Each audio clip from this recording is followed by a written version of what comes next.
Reaction and equation, রাসায়নিক বিক্রিয়া এবং তার সমীকরণ, এই চ্যাপ্টারের নাম, বাংলা নাম। ঠিক আছে, আচ্ছা এবার আমরা যেহেতু চ্যাপ্টারটার নাম হচ্ছে রাসায়নিক বিক্রিয়া বা ইকুয়েশন মানে সমীকরণ, তো আমরা এখান থেকে এটা বোঝার আগে আমরা সব থেকে সেটা বুঝে নেবো আগে যে মাই ডিয়ার স্টুডেন্ট, তাহলে পরিবর্তন, এই যে রাসায়নিক প্রক্রিয়া বা তাহলে ফিজিক্যাল মানে রিয়াকশানটা কি সেটা আমাদের আগে বুঝে নিতে হবে।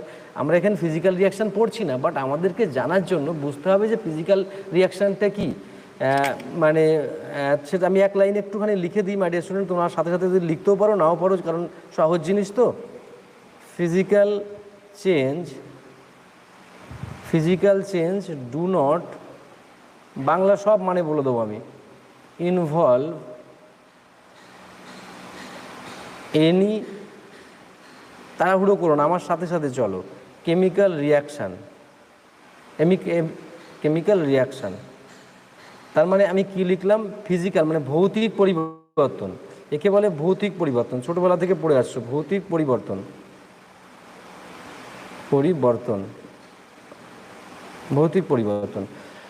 তো পরিবর্তন দু রকমের মোটামুটি এই সব কেমিক্যালের দিক থেকে, একটা হচ্ছে ফিজিক্যাল চেঞ্জ মানে ফিজিক্যাল রিয়াকশান, আর একটা হচ্ছে ফিজিক্যাল চেঞ্জ, আর একটা হচ্ছে কেমিক্যাল চেঞ্জ। তো ফিজিক্যাল রিয়াকশান একটা কেমিক্যাল রিয়াকশান বলা যায় না, কেমিক্যাল চেঞ্জ বলতে হয়। তো ফিজিক্যাল চেঞ্জ কি স্যার?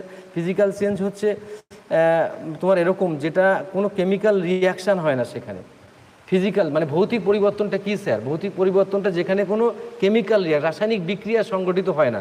কীরকম ব্যাপার, ধরে নাও তুমি যদি বলো স্যার মেল্টিং অফ ওয়াক্স, মোমকে তুমি গলিয়ে দাও, মোম বলে না, মোম যেরকম ওয়াক্স, যদি বলো যে মেল্টিং অফ ওয়াক্স, এটা হচ্ছে কিসের পরিবর্তন? দেখো মোম কিন্তু গলে আগুনে তাপ দিলে গলে যাবে, তাহলে মোমটা কিসের পরিবর্তন হচ্ছে? ওটা হচ্ছে ভৌতিক পরিবর্তন, মানে ওটা ফিজিক্যাল চেঞ্জ। বোঝা গেল মাই ডিয়ার স্টুডেন্ট? আর ডিজলভিং সুগার ইন ওয়াটার, মানে জলের মধ্যে যদি তুমি সুগার দাও তাহলে সুগার গলে যাবে, ওটাও কিন্তু কি ভৌতিক পরিবর্তন, ওটা রাসায়নিক কোনো পরিবর্তন হচ্ছে না। আমি এগুলো আরও বুঝিয়ে দেবো ভালো করে। তারপরে মনে করো সবজি কাটছি আমি, সবজিটা কেটে ভাগ করে ফেললাম, সবজি আলাদা হয়ে গেল, বাট ওটাও কিন্তু মানে তোমার মানে রাসায়নিক নয়, ভৌতিক পরিবর্তন। তারপর মনে করো স্পঞ্জ দিয়ে ওয়াটারটাকে চুষে নিচ্ছ, তাহলে এটাও কিন্তু তোমার কিসের? এটাও কিন্তু ভৌতিক পরিবর্তন। ঠিক আছে, তো এইরকম তার মানে জলকে বয়লিং করছি আমি, এটাও কিন্তু ভৌতিক পরিবর্তন, মানে এগুলো সবই ফিজিক্যাল সেন্স। তাহলে মাই ডিয়ার স্টুডেন্ট ফিজিক্যাল সেন্সটা আমরা বুঝে নিচ্ছি, এবার আমরা কেমিক্যাল রিয়াকশানটা বা কেমিক্যাল চেঞ্জটা আমাকে বুঝতে হবে মাই ডিয়ার স্টুডেন্ট। কেমিক্যাল চেঞ্জটা মানে যদি বুঝতে চাও তাহলে তোমাদেরকে সহজ করে একটা জিনিস বুঝতে হবে যে কেমিক্যাল রিয়াকশান সেখানে ঘটবে যখন, তখন সেটা হচ্ছে কেমিক্যাল চেঞ্জ হবে। কোনো একটা জিনিস তুমি মানে পোড়াতে শুরু করলে, আমি এই পেনটাকে যদি মানে পোড়াই বা একটা কাগজকে পোড়াতে শুরু করি, তাহলে আমি কি আর কাগজে পরিবর্তন করতে পারবো? মানে ওর পুরোপুরি ওর যে মলিকুল যা ওর মধ্যে রয়েছে সব গঠনগতভাবে চেঞ্জ হয়ে যাবে। সুতরাং ওটা হচ্ছে রাসায়নিক বিক্রিয়ার মাধ্যমে ঘটবে, তার জন্য ওটাকে কি বলছি? Chemical change. তাহলে এই দুটো জিনিসের ডিফারেন্স আমার প্রিয় স্টুডেন্ট তোমরা কি বুঝে নিয়েছো পরিষ্কার করে? তাহলে আমায় একটুখানি বলো, যদি একটুখানি বলে দাও আমাকে, তাহলে আমি খুব বুঝতে পারবো যে তোমরা আমার কথাবার্তা ক্লিয়ার বুঝতে পারছো। আমি কিন্তু কোনো রকম জটিলতা রাখবো না পড়াশোনার মধ্যে, ঠিক আছে? বুঝেছো? আচ্ছা তাহলে কেমিক্যাল রিয়াকশান কীরকম হবে? কেমিক্যাল রিয়াকশান এমন একটা প্রসেস, যে প্রসেসের মাধ্যমে তার অরিজিনাল সাবস্ট্যান্সগুলো চেঞ্জ হয়ে গিয়ে নতুন ধর্মের বা নতুন আইডেন্টিটির তার পরিচয় তৈরি করবে। সেরকম মানে একটা কাগজকে পোড়ালে সে আর কাগজ থাকলো না, সে তার নতুন আইডেন্টিটি পেয়ে গেল, সে ছাই হয়ে গেল, তার মানে সে কেমিক্যাল চেঞ্জ হয়ে গেল। ঠিক আছে, তো কেমিক্যাল চেঞ্জের মানে এইরকম ব্যাপার।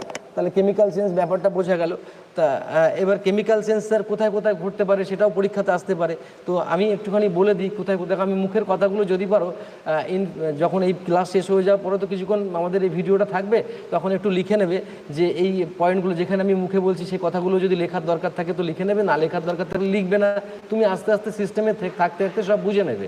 ওকে, আচ্ছা তারপর আমি চলে যাচ্ছি কেমিক্যাল রিয়াকশানে। যেরকম ডাইজেশন অফ ফুড, আমরা খাবার খাচ্ছি, মনে করো মাছ মাংস গিলছি, জম্মের গিলে নিচ্ছি, গেলার পরে পেটের মধ্যে গিয়ে সব ডাইজেস্ট হয়ে তো সেই খাবার আকারে থাকছে না, ওগুলোকে আবার খাবার আকারে ফেরত পাবো না, ওগুলো কিছুটা বর্জ্য পদার্থ হিসেবে বেরিয়ে যাচ্ছে, কিছুটা আমাদের শরীরে কোষ হিসেবে কাজ করছে, কোষের মধ্যে গিয়ে কাজ করছে। যেরকম আমি তোমাদের টিস্যু চ্যাপ্টারটা পড়িয়েছিলাম, ওখানে তোমরা পরিষ্কার বুঝতে পেরেছো। তোমরা কি টিস্যু চ্যাপ্টারটা ক্লিয়ার বুঝতে পেরেছিলে? আমাকে একটুখানি জানাও তো, তোমাদের তখন জিজ্ঞেস করা হয়নি। টিস্যু চ্যাপ্টারটা তোমরা ক্লিয়ার বুঝতে পেরেছিলে মাই ডিয়ার স্টুডেন্ট? মানে কনসেপ্ট তোমাদের ক্লিয়ার হয়েছিল তো? আচ্ছা, দেখো তোমাদের স্যারকে মানে ভয় পেয়ে বা স্যারকে মানে মন ভালো করার জন্য বলতে হবে না, না বুঝতে পারলে না বুঝতে পারোনি, এটাই সেটা প্রবলেম, সেটাই হচ্ছে কথা, ঠিক আছে? আচ্ছা, তাহলে আমরা কেমিক্যাল রিয়াকশন কোথায় কোথায় হয় স্যার আমি একটুখানি বলে দিই স্যার। দেখো, ডাইজেশন অফ ফুড, খাবার যখন পাচন হয় তখন কিন্তু সেটা কি হয়, কেমিক্যাল রিয়াকশান হয়ে যায়। রেসপিরেশন এগুলো কারণ আবার বলবো।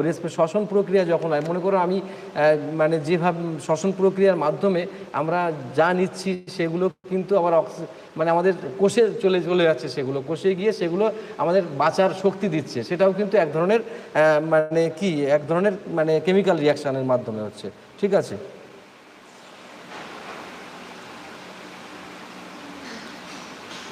আচ্ছা, টিস্যু হয়নি তোমাদের? আচ্ছা, টিস্যুটা পরে করাবো তাহলে, ঠিক আছে আর আচ্ছা ঠিক আছে, কোনো চিন্তা করার দরকার, তোমাদের নতুন ব্যাচ আমি ভুলেই গেছিলাম।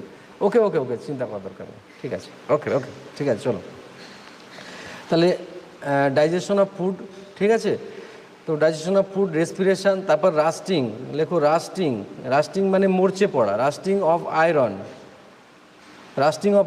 মানে মরচে পড়া বোঝো? লোহাতে যেমন অনেক দিন লোহাটাকে রেখে দেওয়ার পরে দেখবে একটা হলদেটে ভাব হয়ে যায়, লোহার পরে একটা আস্তরণ পড়ে যায়, সেগুলোকে পরে যদি হাত দিয়ে এরকম চাপ দাও তুমি দেখবে লোহার ওখান থেকে ঝুরঝুর করে কিছু পড়ে যায়, তার মানে ওটা মানে মরচে পড়ে গেছে। মরচে পড়াটাও কিন্তু কিসের উদাহরণ? যদি এক্সাম্পল বলে, এই এক্সাম্পল থেকেও কোশ্চেন কিন্তু প্রচুর আসে, তোমরা সেটা নিশ্চয়ই জানো যে এক্সাম্পল থেকেও প্রচুর কোশ্চেন পরীক্ষাতে আসে, ঠিক আছে? তারপরে দেখো মাই ডিয়ার স্টুডেন্ট, তারপর হচ্ছে বার্নিং অফ ম্যাগনেসিয়াম রিবন। আরও এই উদাহরণগুলো লিখছি কেন, এই উদাহরণগুলো খুব এক্সামে এসেছে ইদানিংকালে বা এর আগেও এসেছে, সেই জন্য আমি বারবার করে লিখছি।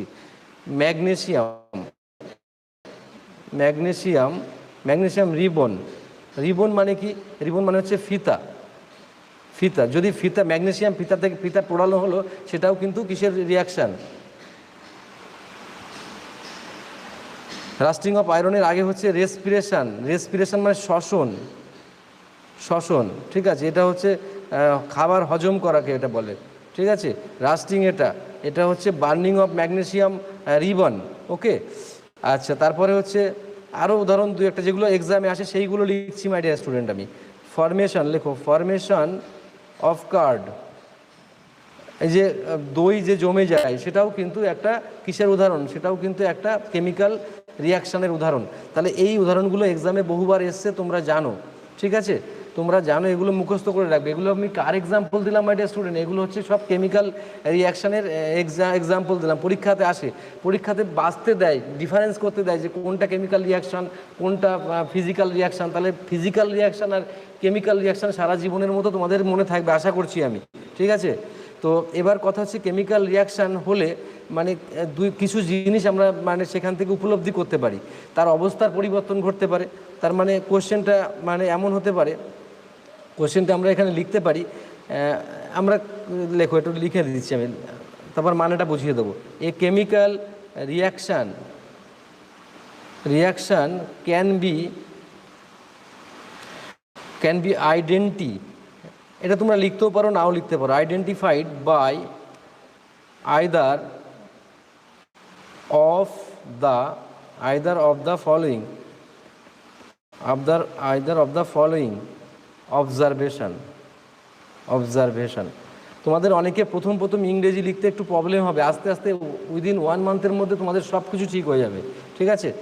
এই কেমিক্যাল একটা রাসায়নিক বিক্রিয়া যখন রিয়াকশান ঘটবে, তখন কিন্তু কি হবে, তুমি সেটাকে আইডেন্টিফাই করার জন্য কি করে তুমি বুঝবে যে এটা মানে রাসায়নিক বিক্রিয়া হলো, তার বোঝার জন্য তুমি তার মানে তোমার মাথায় তো জট নেই, তোমাকে দেখেই বুঝতে হবে। সায়েন্সের ক্ষেত্রে কোনো রকম অ্যাজাম্পশান কোনো কিছু করলে চলবে না, এখন ডাইরেক্ট দেখেই বুঝতে হবে তো কি মানে সেই সিস্টেমগুলো মেনশন, যেরকম তোমার ধরে নাও চেঞ্জ ইন স্টেট, অবস্থার পরিবর্তন ঘটে গেল। আমি একটা জিনিস ম্যাগনেসিয়াম ফিতাটাকে পড়ালাম, ম্যাগনেসিয়াম ফিতা পুড়ে কি হয়ে গেল, ম্যাগনেসিয়াম ফিতা থাকলো না, তার অবস্থা সে পরিবর্তন হয়ে গেল।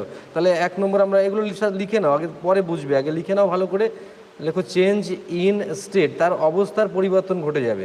স্টেট মানে অবস্থা, স্টেট মানে এখানে রাজ্য নয়, কিন্তু অবস্থার পরিবর্তন ঘটে যাবে তারপরে কি ঘটতে পারে, চেঞ্জ ইন কালার, তোমরা দেখেছো একটা মানে অ্যাসিডের মধ্যে যদি আরেকটা অ্যাসিড মেশানো হয় বা মানে ক্ষার মেশানো হয়, তখন দেখবে তার কালার ডিসপিউট হয়ে যায়। মিথাইল অরেঞ্জ বলা যায়, মানে অনেক রকম আছে, সেগুলো দেখেছো, ওগুলোতে কালারটাও চেঞ্জ হবে। এগুলো নিয়ে আমি পরে যখন আসবো তখন আরও ভালো করে বুঝিয়ে দেবো তোমাদের। এবার ইভলিউশন অফ গ্যাস, কখনো কখনো দেখবে গ্যাস মানে ইভলিউশন অফ গ্যাস, গ্যাস উৎপন্ন হবে, মানে এইসব রাসায়নিক বিক্রিয়ার সময় তোমরা জানো যে গ্যাস উৎপন্ন হয়, ঠিক আছে।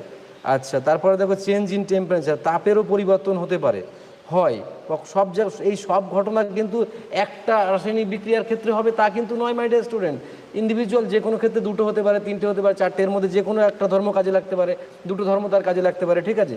টেম্পারেচার, তাহলে টেম্পারেচারও পরিবর্তন হতে পারে। তারপরে ফরমেশন অফ বা এরকম টাইপের আর কি, ঠিক আছে। এগুলো তোমরা আর এইগুলো মোটামুটি জেনো না, এগুলো বেসিক্যালি দরকার, তাই ঠিক আছে। এবার যেখানে যাব আমরা প্রথমে, তাহলে আমি একটুখানি বলে নিই প্রথমে কি পড়লাম স্যার। প্রথমে পড়লাম ফিজিক্যাল সেন্স কাকে বলে। ফিজিক্যাল সেন্স যার মানে মধ্যে রাসায়নিক বিক্রিয়া হয় না, তার কয়েকটা উদাহরণ তোমাদের সামনে আমি তুলে দিলাম। সেই উদাহরণগুলো আমি বলেছিলাম যে মোমকে পোড়ানো, আমরা বলেছিলাম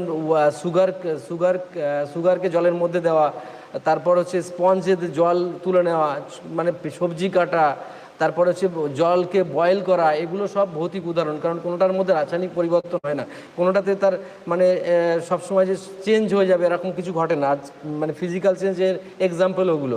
আর কেমিক্যাল চেঞ্জের মধ্যে তার কী হবে, তার নেচার চেঞ্জ হয়ে যেতে পারে, তার আইডেন্টিটি, সে যে কী ছিল সেটাতে অন্যরকম হয়ে যেতে পারে, তার মলিকুল চেঞ্জ হয়ে যাবে, এসবগুলো হয়ে গিয়ে নতুন সাবস্ট্যান্সে পরিণত হবে, তাকে আমরা বলছি স্যার কি, কেমিক্যাল রিয়াকশান। তো কেমিক্যাল রিয়াকশানের কয়েকটা উদাহরণ আমি কিন্তু দিয়েছিলাম তোমাদের, ডাইজেশন অফ ফুড, রেসপিরেশন, আর রাস্টিং অফ আয়রন, আর কি বার্নিং অফ ম্যাগনেসিয়াম রিবন, আর ফরমেশন অফ কার্ড, এগুলো তোমাদেরকে দিয়েছিলাম। আশা করি আমার সাথে সাথে তোমাদের 100% মুখস্থ হয়ে গেছে ব্যাপারগুলো। এবার মাই ডিয়ার স্টুডেন্ট, একটা জিনিস তোমাকে বুঝতে হবে, তাহলে এই যে রাসায়নিক বিক্রিয়া না, রাসায়নিক বিক্রিয়ায় যারা অংশগ্রহণ করে তাদেরকে বলা হয় রিয়াক্ট্যান্ট, ওকে। আর যারা রাসায়নিক বিক্রিয়ার ফলে যারা তৈরি হয় সেটাকে আমরা বলি প্রোডাক্ট। তাহলে মাই ডিয়ার স্টুডেন্ট আমরা একটুখানি লিখে নিই, বুঝলে? লিখে নিলে তোমার আইডিয়াটা ক্লিয়ার হবে। তাহলে আমি একটুখানি এই কটা কথা লিখে নাও, স্টার মার্ক দিয়ে লেখো, দা সাবস্ট্যান্স, বস্তু আর কি, সাবস্ট্যান্স, সুন্দর করে লিখে নেবে, মনের সব কালিমা দূর করে দাও, আর মনটাকে সুস্থ সাবলীল করো। কি পাইনি সেটাকে ছেড়ে তুমি মানে যতটুকু পাচ্ছ সেগুলোকে ভেতরে ঢোকানোর চেষ্টা করো। সারা লাইফে যেভাবে পড়োনি তার থেকে বেশি করে পারফর্ম করতে শুরু করো মাই ডিয়ার স্টুডেন্ট, তবেই তো জীবনের গতি বাড়বে। The substance which take part in chemical reaction আর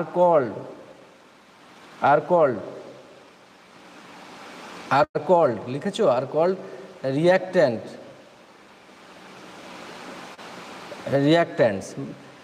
আমি বুঝিয়ে দিচ্ছি, আর একটু লিখে নাও মাই ডিয়ার স্টুডেন্ট, তোমরা লিখে নাও, তারপর আমি তোমাদের প্রবলেম হলে আমি তোমাদেরকে বুঝিয়ে দিচ্ছি, সুন্দর করে বুঝিয়ে দিচ্ছি। না, বাংলাতে লেখালে ভালো হয় না কোনো দিনও, কারণ বাংলায় সারা দেশের এক্সাম দেওয়া যায় না। ইংরেজিতে পড়লে বাংলা এক্সামও দেওয়া যায়, ইংলিশেও দেওয়া যায়। আমরা আজকে এত বছর ধরে শুধু, আমি তো এখন বাংলায় বলি, আগে তো বাংলায় বলতামই না, ঠিক আছে। এখন তো বাংলায় বলি, বাংলায় বুঝিয়ে দিই সব। আগে এতকাল ধরে যারা চাকরি করেছে তাদের বাংলাই পড়াতাম না, বাংলা লিখতাম না বোর্ডে কোনো দিনও, সেটা মানে ইতিহাস নেই। তো এখন তো আমি বাংলা করে দিচ্ছি, বাংলা বুঝিয়ে দিচ্ছি। এরপরও যদি না হয় তুমি বাড়িতে আবার একবার প্র্যাকটিস করবে, দেখবে জলের মতো পরিষ্কার করবে। আর মাসখানেক একটু প্রবলেম হবে, তারপরে দেখবে তোমার এটাই পড়তে ভালো লাগছে। বাংলাতে অনেক রকম প্রবলেম আছে, বাংলায় সব পরীক্ষা দেওয়া যায় না, সব পরীক্ষা দেওয়া গেলেও প্রবলেম হচ্ছে। মনে করো রেলের পরীক্ষাতে বাংলায় যদি কোশ্চেন হয় তাহলে, আর ইংরেজিতে কোশ্চেন হয়, তাহলে যদি বাংলায় ভুল থাকে কোনো কোশ্চেন, সেই ভুলটা রেল ধরবে না। কোন ভুলটা ধরবে, যেটা ইংরেজিতে ভুল আছে সেই ভুলটা ধরবে। তো ইংরেজিতে যখন ভুল ধরবে তখন কি প্রবলেম হচ্ছে, তাহলে তুমি ওইটাকে গুগল ট্রান্সলেট করে দেয় ওরা, তো মানে প্রপার বাংলা পাওয়া যায় না কোনো পরীক্ষাতে, ঠিক আছে। মানে এটা আস্তে আস্তে প্রথমে একটু প্রবলেম হবে। আসলে বাংলায়, আমি ইংরেজিতেই বা কোথায় পড়াচ্ছি, আমি তো সব মানে করে পড়াচ্ছি, এখানেও যদি প্রবলেম হয় তাহলে তো খুব মুশকিল বাবু, ঠিক আছে। বুঝেছো? একটু প্রথমে যারা সবাই বাঙালি স্টুডেন্ট, হয়তো বেশিরভাগই বাঙালি স্টুডেন্ট, তাদের প্রবলেম হয়তো প্রথম কিছুদিন হবে, তারপর দেখবে তোমার এটাই ভালো লাগবে। এরকম বহু ঘটনার সাক্ষী কিন্তু আমরা রয়েছি, ওকে। তো একটু প্রথমে কষ্ট হবে, হয়তো কিছু অসুবিধে নেই, ঠিক আছে my dear student. The substance which take part in chemical reaction are called reactant, যেগুলো হচ্ছে কেমিক্যাল রিয়াকশানে অংশগ্রহণ করে তাদেরকে, মনে করো আমি একটা উদাহরণ দিচ্ছি, মনে করো হাইড্রোজেন আর অক্সিজেন মিলে কি হচ্ছে, জল হচ্ছে। তো তাহলে এটাও একটা রাসায়নিক বিক্রিয়া। তো হাইড্রোজেন হাইড্রোজেন আর অক্সিজেন আলাদা আলাদা করে যখন বাঁদিকে থাকছে সমীকরণে, তখন তাকে আমরা বলছি রিঅ্যাক্ট্যান্ট। তাহলে তো বুঝে নিলাম। আর যে এবার আমরা বাকিটা লিখবো, দেখো বাবু, লেখো the substances which are formed in a chemical reaction are called product। এটা তো বুঝে গেলে একদম পরিষ্কার। মানে এই যে আমি বললাম না, মানে একটা হাইড্রোজেন আর অক্সিজেন মিলে যদি জল হয়, তাহলে হাইড্রোজেন আর অক্সিজেন মানে সেটা বিক্রিয়া করার আগে অবধি তাকে কি বলা হচ্ছে? রিঅ্যাক্ট্যান্ট বলা হচ্ছে। আর যেটা তৈরি হচ্ছে তাকে আমরা বলছি প্রোডাক্ট বলছি। তাহলে আমার কথা একদম ক্লিয়ার, বুঝে গেছো? আচ্ছা, এখনো অবধি যা আমি পড়ালাম তাতে কারোর কোনো প্রবলেম আছে কি? তাহলে আমাকে একবার জানাও। যদি না থাকে তাহলে আমি সামনের দিকে গুটি গুটি পায়ে এগোবো। ওকে, তাড়াতাড়ি বলতে হবে তো আমাকে একবার জানাতে হবে বাবু। চিন্তা করার দরকার নেই বেশি। এই যে তোমরা অনেকে দেখি স্কিপ করে যাচ্ছ, অনেকে জুড়ছো, এতে কিন্তু তোমাদের সামগ্রিকভাবে ক্ষতি হবে। ঠিক আছে, তাহলে আমি পরে স্টেপে যাচ্ছি। আচ্ছা, কিছু জিনিস তোমাকে একটু নোট করে রাখতে হবে। তোমাকে সলিড, যখন আমরা কেমিস্ট্রির ক্ষেত্রে সলিড কথাটা লিখবো, সলিড স্টেট অবস্থাটাকে বোঝাবো, তখন আমরা একটা শর্ট ফর্ম লিখি, কি এস দিয়ে ডিনোট করি, এটা মনে থাকে যেন। আর যখন লিকুইড আমরা লিখবো, কোনো কিছু লিকুইড স্টেটকে আমরা বোঝাবো, তখন আমরা সেটাকে ছোটো হাতের এল দিয়ে ডিনোট করি। আচ্ছা, যখন গ্যাসের অবস্থাকে বোঝাই, গ্যাসিয়াস স্টেটকে বোঝায়, তখন আমরা সেটা ছোটো হাতের জি দিয়ে ইয়ে করি। আর যখন জলীয় মানে অ্যাকুয়াস স্টেটকে বোঝাবো, মানে জলীয় অবস্থাকে বোঝাবো, তখন আমরা এ কিউ, এরকম দেখবে সমীকরণের মধ্যে।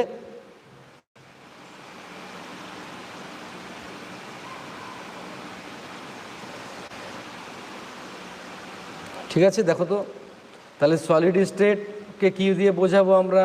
এস দিয়ে। লিকুইডটাকে কি দিয়ে? এল দিয়ে। গ্যাসিয়াসকে কি দিয়ে বোঝাবো? জি দিয়ে। অ্যাকুয়াসকে মানে জলীয় দ্রবণকে কি দিয়ে বোঝাবো? অ্যাকুয়াস, এ কিউ দিয়ে। তাহলে এই পর্যন্ত ক্লিয়ারিটি এসেছে তো ক্লিয়ারিটি? আচ্ছা, এবার আমরা আস্তে আস্তে ইম্পর্ট্যান্ট জায়গায় আমরা লিড করব।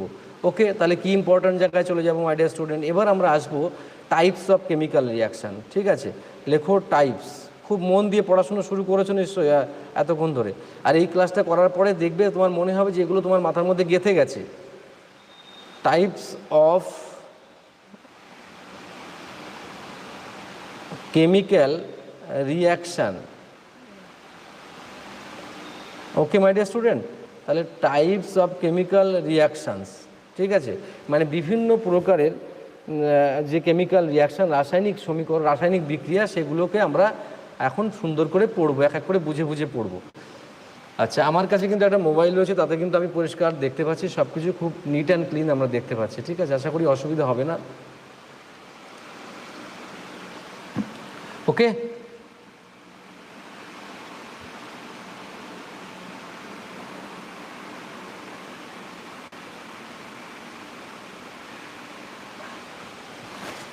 হয়েছে? লেখা হয়েছে সবার?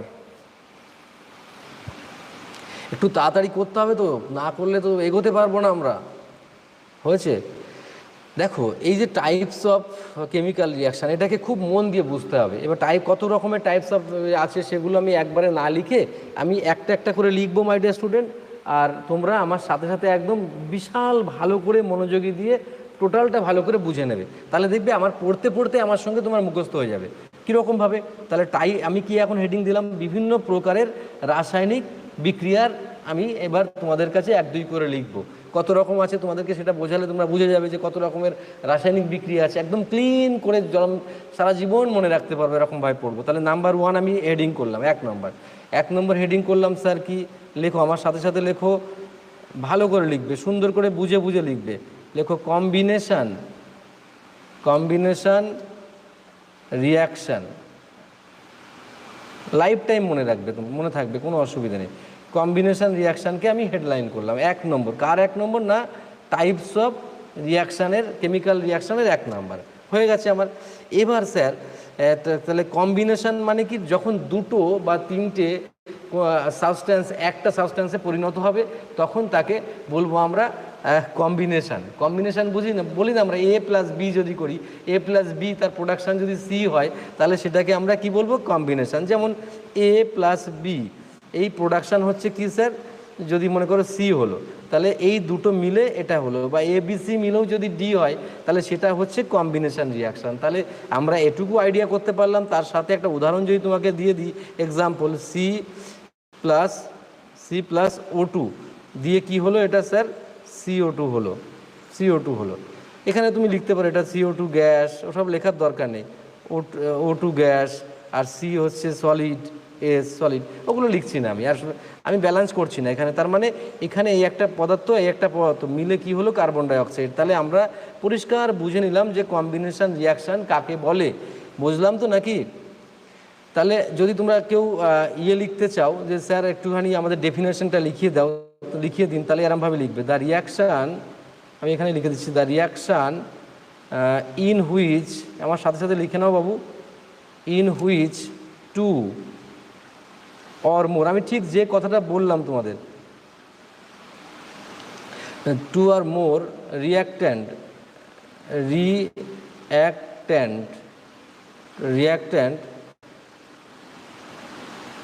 combine to form a single product। ওই যে আমরা কিছু সায়েন্সের, দেখো আমরা নিজের ভাষায় সব লিখলে চলবে না, দেখো কিছু সায়েন্সের টার্ম ইউজ করতে হবে। ওই যে রিয়াক্ট্যান্ট কাকে বলে বলেছিলাম, ওই যে বলেছিলাম তোমাকে মানে প্রোডাক্ট কাকে বলে, তাহলে রিয়াক্ট্যান্ট দুই বা তার থেকে বেশি রিয়াক্ট্যান্ট যদি একটা রিয়াক্ট্যান্টে পরিণত হয় তখন তাকে আমরা বলবো কি স্যার, তাকে আমরা বলবো কম্বিনেশন রিয়াকশান। কোয়েশ্চেন কীরকমভাবে আসে, পাশে যে নিচের কোনটি কম্বিনেশন রিয়াকশান সেটা আইডেন্টি করতে হবে, কোনটা নিচের কোনটা কম্বিনেশন রিয়াকশান নয় সেটা আইডেন্টি করতে হবে। আমার কথা ক্লিন বুঝতে পেরেছো মাই ডিয়ার স্টুডেন্ট এতক্ষণে? তাহলে আমি দুই একটা উদাহরণ দিয়ে দিচ্ছি, তোমার মনে করো আরও, যেরকম H2 প্লাস O2 মিলে কি হচ্ছে স্যার, H2 হচ্ছে। তার মানে তুমি যদি এটাকে করে দাও, তার মানে এখানে 2H2 করে দাও, দেখো দুটো মিলে এখানে কি হচ্ছে, জল হয়ে যাচ্ছে। তার মানে এটাও একটা উদাহরণ। তাহলে আরও দুই একটা উদাহরণ যদি তুমি চাও, CaO calcium oxide plus H2O যদি দাও তুমি, তাহলে কি হবে স্যার, CaOH2, ঠিক আছে। এটা লাইম হয়ে যাচ্ছে, লাইম, সেকেল লাইম, তো লাইম হয়ে যাচ্ছে এটা, আর এটা হচ্ছে কুইক লাইম হচ্ছে এটা, ঠিক আছে। তো অত কিছু আমি এখন জানছি না, আমি যেটা জানার দরকার আমি বুঝিয়ে নিচ্ছি যে স্যার দুটো বা তিনটে যদি কোনো পদার্থ থাকে সেগুলোকে একসঙ্গে মিলিত রূপ হয়ে যাওয়াকেই আমরা বলছি কম্বিনেশন রিয়াকশান। আমার প্রিয় স্টুডেন্ট, তোমাদের এর মধ্যে কোনো রকম ডাউট আর নেই, আমি বিলিভ করছি, ডাউট নেই তো কোনো? এবার আমরা 2 নম্বর রিয়াকশানে চলে যাচ্ছি। আচ্ছা, আমি যেগুলো মানে ওগুলোকে আমি রেড কালি দিয়ে লিখছি, তাহলে তোমাকে ভালো হবে। লেখো ডি কম্পোজিশন রিয়াকশান,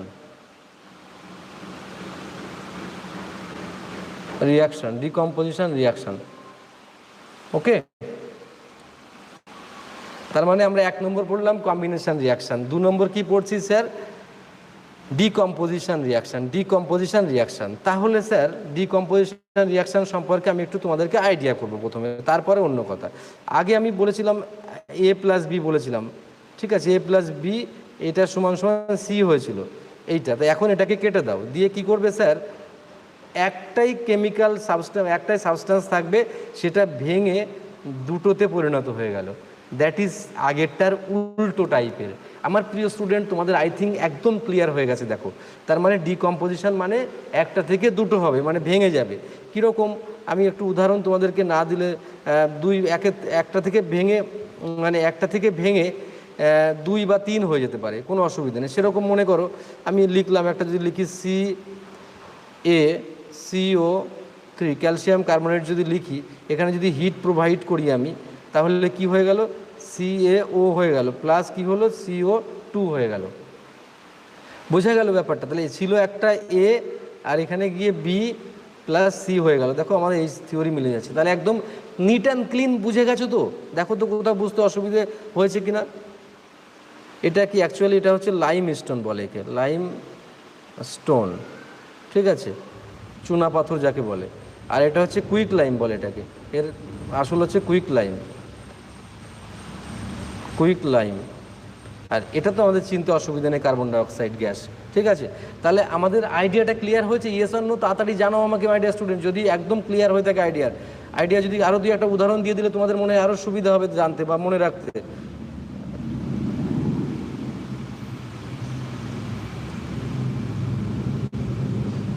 FeSO4, ঠিক আছে, এখানে তুমি হিট প্রোভাইড করছি, মানে কিছু না হলে তার বিক্রি হবে না, তো এগুলো নিয়েও আমি ডিসকাস করব। Fe2O3 plus SO2 plus SO3, ঠিক আছে, দুটো বোঝা গেল তো?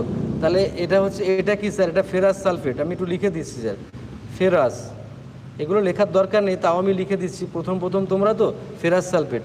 ফেরাস সালফেটের কালার কী থাকে এটাও আগে মুখস্থ করে নাও। ফেরাস সালফেটটা গ্রিন কালার থাকে, পরীক্ষাতে আসে ফেরাস সালফেটের কালার কি? Green colour. ফেরাস সালফেটটা গ্রিন কালার থাকে, ঠিক আছে। তাহলে এটা কিসে পরিবর্তন হয়ে গেল স্যার? ফেরিক অক্সাইডে। দেখো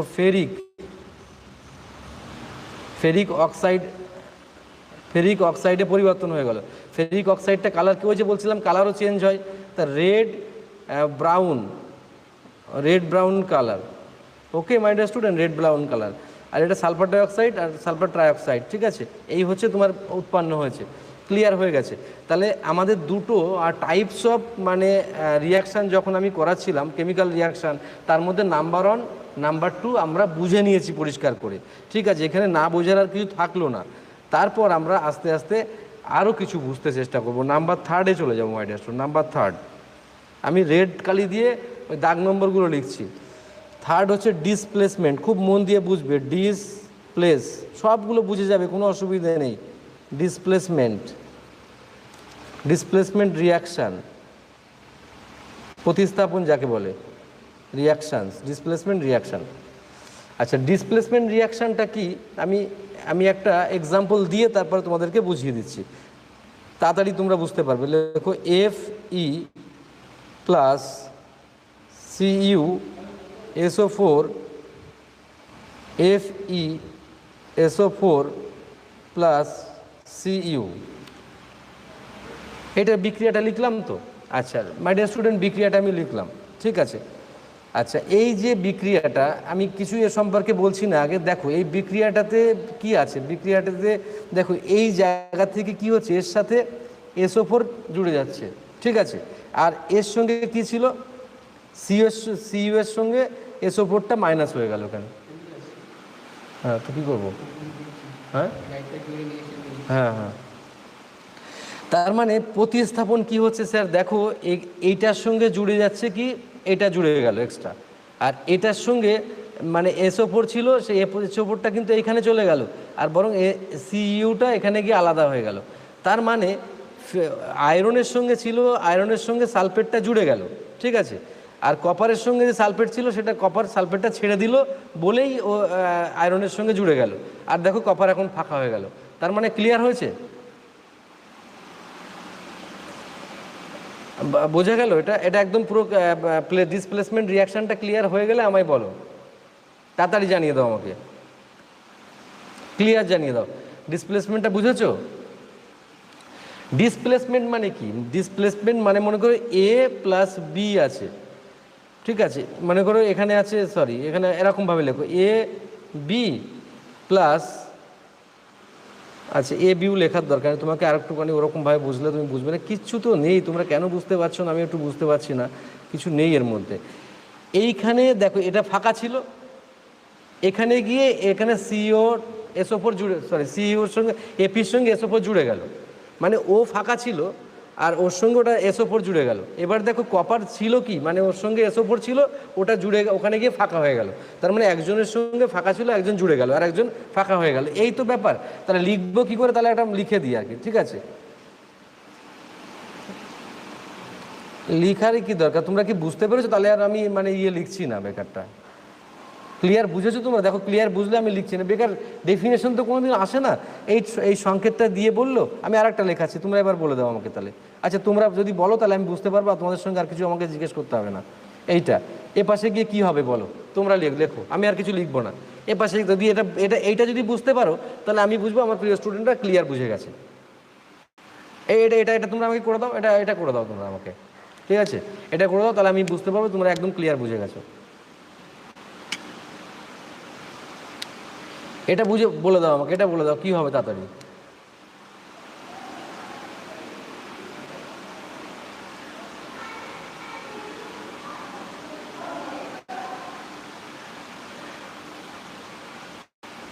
দেখো ক্লিয়ার বোঝা গেছে, যেরকম এপি ছিল, দেখো এখানে এফই ছিল, সে এপির জায়গায় এটা জুড়ে গেল। তার মানে এখানে দেখো তুমি লেখো কি লিখবে বাবু, এখানে লিখবে জেড এন, লিখলে দেখো এই যে এইটা এখানে চলে গেল SO4, আর এ কী করলো, কপার একা হয়ে গেল, ব্যাস হয়ে গেল এইটা। আর কি আছে বলো? এ তো তোমরা নিজেরাই লিখছো, তাহলে একদম তোমাদের ক্লিয়ার হয়ে গেছে। আমি ধরে নিয়ে সামনের দিকে এগোচ্ছি, ওকে? তাহলে ক্লিয়ার। এবার আমি পরেরটায় চলে যাব বাবু, ঠিক আছে? পরেরটায় চলে যাবো। পরেরটা যেতে গিয়ে আমি বলেছিলাম যে আমি বোল্ড কালি দিয়ে মানে লাল কালি দিয়ে লিখবো, আমি লাল কালি দিয়ে লেখো ডবল। এটা খুব মজার জিনিস, ওটা বুঝতে পারলে এটা আরও সহজ হয়ে যাবে, তোমরা নিজেরাই বুঝবে, আমাকে বলতে হবে না, মজা পেয়ে যাবে পড়াশোনার মধ্যে, দেখবে। ডাবল ডিসপ্লেসমেন্ট, আগে ডিসপ্লেসমেন্ট ছিল, ডাবল ডিসপ্লেসমেন্ট রিয়াকশান। তাহলে দেখো এইখানে আমি একটা এক্সাম্পল লেখার পরে তোমরা বলবে স্যার এটা তো কোনো ব্যাপারই না আমাদের কাছে।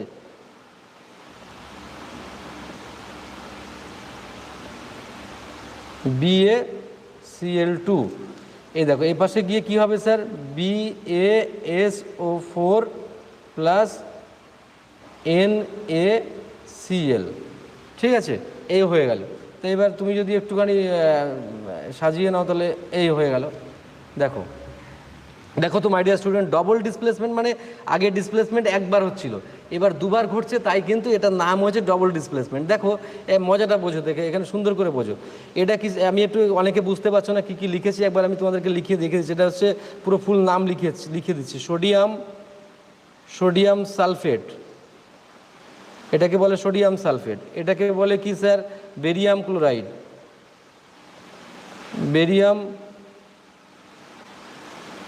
এটাকে বেরিয়াম ক্লোরাইড। এটাকে কি বলে স্যার, বেরিয়াম সালফেট। এগুলো কিভাবে বাংলায় পড়বে বলো? ইংরেজিতে না পড়লে তো মনে থাকবে না এগুলো তোমাদের। এটা সোডিয়াম ক্লোরাইড, আর লিখছি না সোডিয়াম লবণ, এটা লবণ বা সোডিয়াম ক্লোরাইড, ঠিক আছে? তাহলে দেখো বাবু ব্যাপারটা বোঝো সুন্দর করে। দেখো Na2 এর সাথে জুড়ে গেল কি স্যার, এর যেটা মানে সরি হ্যাঁ এন এর সঙ্গে জুড়ে গেল কি, এর সঙ্গে জুড়ে গেল এর পাশে যে Cl ছিল, মানে সোডিয়ামের সঙ্গে কি জুড়ে গেল, এর সঙ্গে Cl জুড়ে গেল। তাহলে বাকি থাকলো কে স্যার, বাকি থাকলো দেখো, এইটা বাকি থাকলো, ঠিক আছে, বিএ। তা বিএ এর সঙ্গে দেখো কি জুড়ে গেল, এই যে এখানে যেটা বাকি ছিল সেটা জুড়ে গেল, মানে ডিসপ্লেসমেন্ট মানে প্রতিস্থাপন দুবার হলো কিন্তু এখানে, ঠিক আছে? ক্লিয়ার হয়ে গেলে আমায় জানিয়ে দাও, একদম পুরোপুরি ক্লিয়ার হলে জানাবে, অল্প ক্লিয়ার হলে আমাকে জানাবে না। স্যার বলবে স্যার পুরো ক্লিয়ার, তখনই আমি পরেরটাই যাব, না হলে কিন্তু থেমে থাকবো আমি, ঠিক আছে?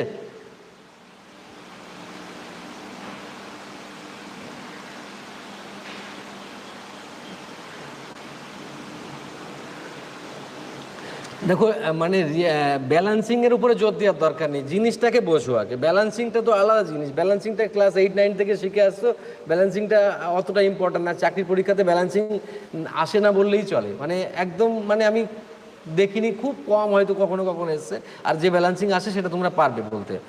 মানে এখানে এই একটা পদার্থ দেখতে পাচ্ছ, আর এর সঙ্গে NaSO4 আছে দেখো, আর এর সঙ্গে বি এর সঙ্গে Cl মানে 2 আছে। তার মানে আমার বলতে কথা হচ্ছে যে এখান থেকে একটা আর এখান থেকে একটা জুড়ে গেল। এবার ক্লোরিন দুটো থাকুক 5টা থাকুক সেটা কোনো কথা না, ক্লোরিন জুড়লেই হলো আর কি। মানে এই যে Na আর এই যে Cl জুড়ে গেল, NaCl হয়ে গেল। তা তোমাদের কথা হচ্ছে ক্লোরিন তাহলে দুটো আছে, তাহলে এখানে তুমি ইয়ে করে দিলে তো তোমার 2 হয়ে যাচ্ছে। এই যে এখানে এই যে এখানে তোমাকে করে দিয়েছি আমি, এই দেখো এখানে দুটো NaCl করে দিয়েছি, খুবই সহজ জিনিস। এটা বি এর সাথে কি জুড়ে গেল, SO4 জুড়ে গেল, যেটা বাকি ছিল এটা জুড়ে গেল। তাহলে এটাতে কোথায় বুঝতে অসুবিধে? দেখো এই রঞ্জিত বর্মন, তুমি কি মানে যদি ঘুমিয়ে থাকো তাহলে আলাদা ব্যাপার, যদি না ঘুমিয়ে থাকো তাহলে আমার প্রত্যেকটা কথা তুমি খুব সহজভাবে যদি একবার কান দিয়ে শোনো, তুমি লাইফ টাইম ভুলবে না, তোমার মনে থাকবে। বাট তোমার কনসেন্ট্রেশনের উপরে তুমি জোর দাও। আর এখানে যখন অনলাইন তোমরা পড়বে তখন তোমাদের একটা সুবিধে যে মানে সবাই যদি কনসেন্ট্রেশন না থাকে, তাহলে সামওয়ান যদি কেউ কনসেন্ট্রেশন না থাকে, তার জন্য পুরো ক্লাসটা আবার দেরি হয়ে যাবে। তো এখানে প্রত্যেকের রেসপন্সিবিলিটি আছে যে প্রত্যেকে সুন্দর করে মন দিয়ে একবারই শুনতে হবে, তাহলে পরের দিকে সামনে গড় গড় করে এগিয়ে যাবো। এমন কোনো কিছু না যে যদি মানে শয়ে শয়ে স্টুডেন্ট যখন বুঝতে পারছে, তুমিও বুঝতে পারবে, কারণ তোমার মধ্যে কনসেন্ট্রেশনে যদি অভাব থাকে তাহলে তুমি বুঝবে না। পরিষ্কার এটা কথা কিন্তু, ঠিক আছে?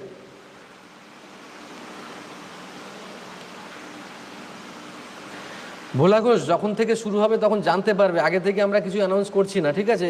এক মেসেজ বারবার করবে না, অন্যদের ডিস্টার্ব হচ্ছে, ঠিক আছে? আশা করি আমার কথা বুঝতে পেরেছো। ওকে, পরেরটায় চলে যাচ্ছি আমি, যাবো তো পরেরটায়। আচ্ছা, তাহলে আমরা কত রকম পেলাম এখন অবধি? 4 রকমের, মানে 4টে টাইপ পেলাম। কেমিক্যাল রিয়াকশান 4 টাইপের পেলাম। এবার আমরা কেমিক্যাল রিয়াকশান 5 নম্বর পয়েন্টে চলে যাব। আমি রেড কালি দিয়ে টাইপগুলো লিখছিলাম তোমাদের জন্য। তাহলে কি বললাম, কি লিখবে এবার স্যার? লেখো হচ্ছে oxidation, 5 number point, oxidation, oxidation and reduction, reduction, oxidation and reduction, ঠিক আছে? অক্সিডেশন আর রিডাকশান। তো অক্সিডেশন আর রিডাকশান এই যে ব্যাপার, মানে জারণ আর বাংলায় যাকে বলে জারণ আর বিজারণ, তোমরা এটা অনেক আগে থেকে জেনে এসছো যে জারণ কাকে বলে বা বিজারণ কাকে বলে।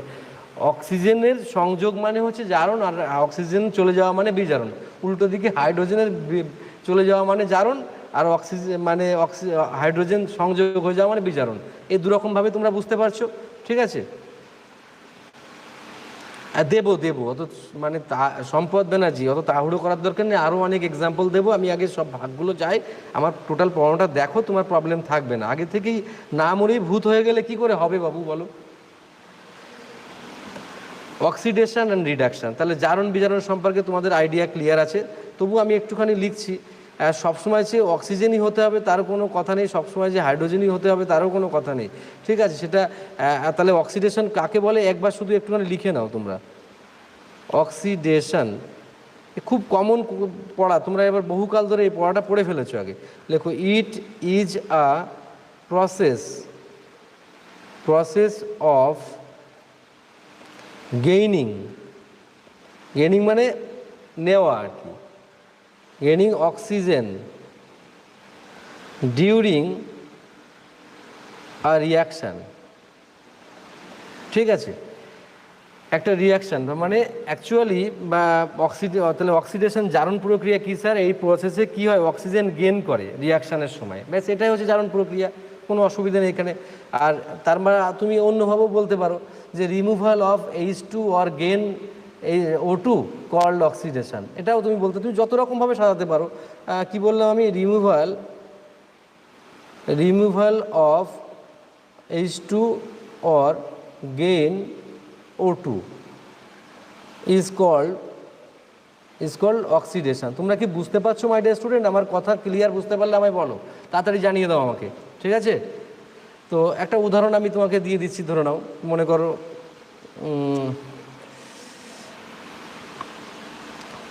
কপারের সঙ্গে যদি অক্সিজেন যোগ করো তাহলে সেটা তোমার কপার অক্সাইড হয়ে যাচ্ছে, সেটাও তোমার একটা মানে জারণ প্রক্রিয়া হয়ে যাচ্ছে, মানে অক্সিজেন যেরকম কপার O2, এটাও একটা কিন্তু তোমার হয়ে যাচ্ছে, কিন্তু এটাও কিন্তু একটা হিট যদি এখানে থাকে তোমার, এটা কিন্তু জারণ প্রক্রিয়া হয়ে গেল। আচ্ছা, রিডাকশানটা তাহলে বুঝতে পারছো? রিডাকশানটা মনে করো, আমি তোমাকে একটা লিখে দিচ্ছি, মনে করো এখানে কপার অক্সাইড প্লাস H2, এটা বিজারণের উদাহরণ, মানে রিডাকশানে যদি আমি একটা দিয়ে এখানে রিডাকশানের, তাহলে কি হবে স্যার? কপার প্লাস H2O, দেখো কপার চলে গেল এখান থেকে, মানে এখানে কপার ও ছিল, ওটা এখানে চলে গেল, তার মানে এখানে কি হচ্ছে, এটা এটা হচ্ছে কপারটা তাহলে কি হয়ে গেল, কপারটা তাহলে মানে মুক্ত হয়ে গেল, অক্সিজেন মুক্ত হয়ে গেল, তাহলে এটা হচ্ছে রিডাকশান হয়ে গেল। উল্টো দিকে এখানে কপারের সাথে অক্সিজেন যোগ হয়ে গেল, তাই এটা হয়ে গেল জারণ। তাহলে জারণ তোমরা এটাও শুনে থাকো, জারণ বিজারণ একসঙ্গেও ঘটে, ঠিক আছে? মানে এখান থেকে উল্টো করে তুমি বুঝে নাও, এটা খুব সহজ জিনিস বলে আমি এটা নিয়ে খুব একটা জোর দিচ্ছি না, ঠিক আছে? জারণ আর বিজারণ, এবার জারণ বিজারণের ফলে যা কিছু ঘটে সেগুলোর উপর আমরা জোর দেবো, সেই পড়াশোনাটার উপরে। তাহলে এবার আমি একটুখানি তোমাদেরকে বুঝতে সুবিধা করার জন্য আরেকবার বলে দিচ্ছি। দেখো, জারণ কাকে বলে? জারণ মানে হচ্ছে অক্সিজেনের সংযোজন ঘটবে আর হাইড্রোজেনের বা হাইড্রোজেন জাতীয় পদার্থের মানে অপসারণ ঘটবে, সেটা হচ্ছে জারণ। আর উল্টোটা করেও তুমি বলতে পারো যে, উল্টোটা করে কি লেখালাম স্যার? এই যে বললাম যে রিমুভাল অফ H2কে রিমুভাল এবং গেন কি O2, সেক্ষেত্রেও তোমার অক্সিডেশন ঘটতে পারে, ঠিক আছে? এই দুটো পয়েন্ট মনে রাখো, এটা খুবই সহজ, পরীক্ষাতে এরকম খুব একটা আসে না। পরীক্ষাতে আমি এরপরে এক্সাম্পল দেবো, সেই এক্সাম্পল থেকে কীরকমভাবে আসে কোয়েশ্চেন সেগুলো আমি তোমাদেরকে বোঝাবো। দেখো, আমি যেভাবে তোমাদের পড়াবো সেই পড়ানোর স্টাইলটা কীরকম, যে exam oriented plus concept clear, এই দুটো মিলে কিন্তু আমরা পড়াবো। এটা নয় যে ইউটিউবের পড়ানোর মতো আমরা পড়ালাম যে কনসেপ্ট ক্লিয়ার করে দিলাম, কি এক্সামে কি আসবে সেটা বলবো না, ওরকম টাইপের না। পড়ানোর সিস্টেমটা এরকম, তোমরা প্রত্যেকটা সিস্টেম এইভাবে মন দিয়ে করবে, ঠিক আছে? এবার আরেকটা জিনিস আমি তোমাদেরকে এবার লেখাবো, সেটা হচ্ছে রাস্টিং বা করোশন। আরেকটা কথা বলি, তাহলে আমাদের এবার তোমরা আমাকে একবার লিখে বলো যে sir types of chemical reaction ক প্রকারে। আমার সাথে সাথে তাড়াতাড়ি করে লিখে বলো একবার, তোমরা বুঝতে পেরেছো কিনা আমায় বলো, তাড়াতাড়ি করে বলো। টাইপস অফ কেমিক্যাল রিয়াকশান কত প্রকারের? তাড়াতাড়ি লিখে জানাও আমাকে একবার। 5 প্রকারের।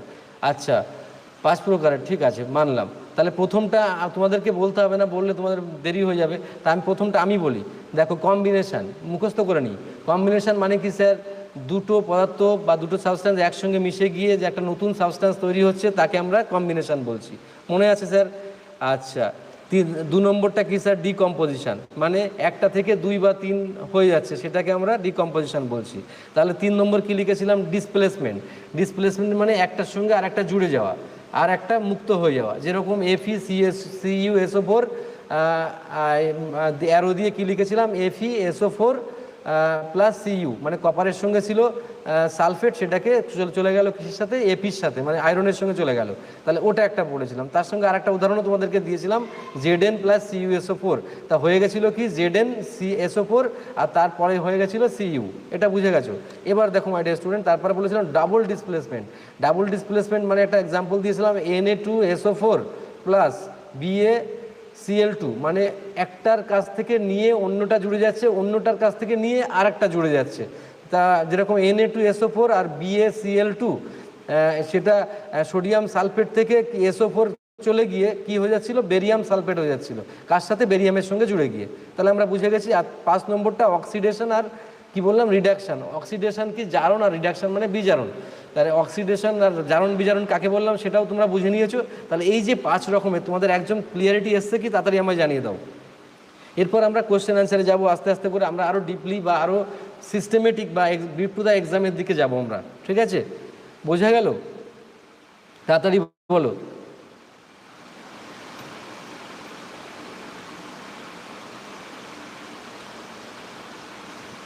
ঠিক আছে, ওকে।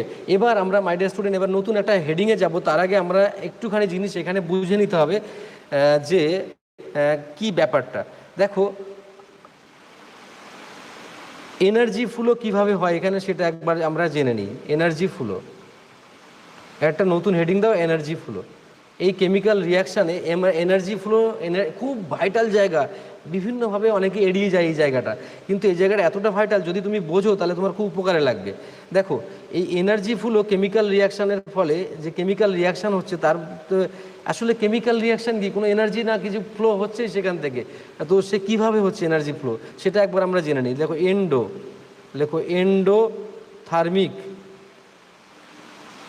এন্ডোথার্মিক, আর একটা হচ্ছে এন্ডোথার্মিক রিয়াকশান, আর একটা হচ্ছে এক্সোথার্মিক রিয়াকশান।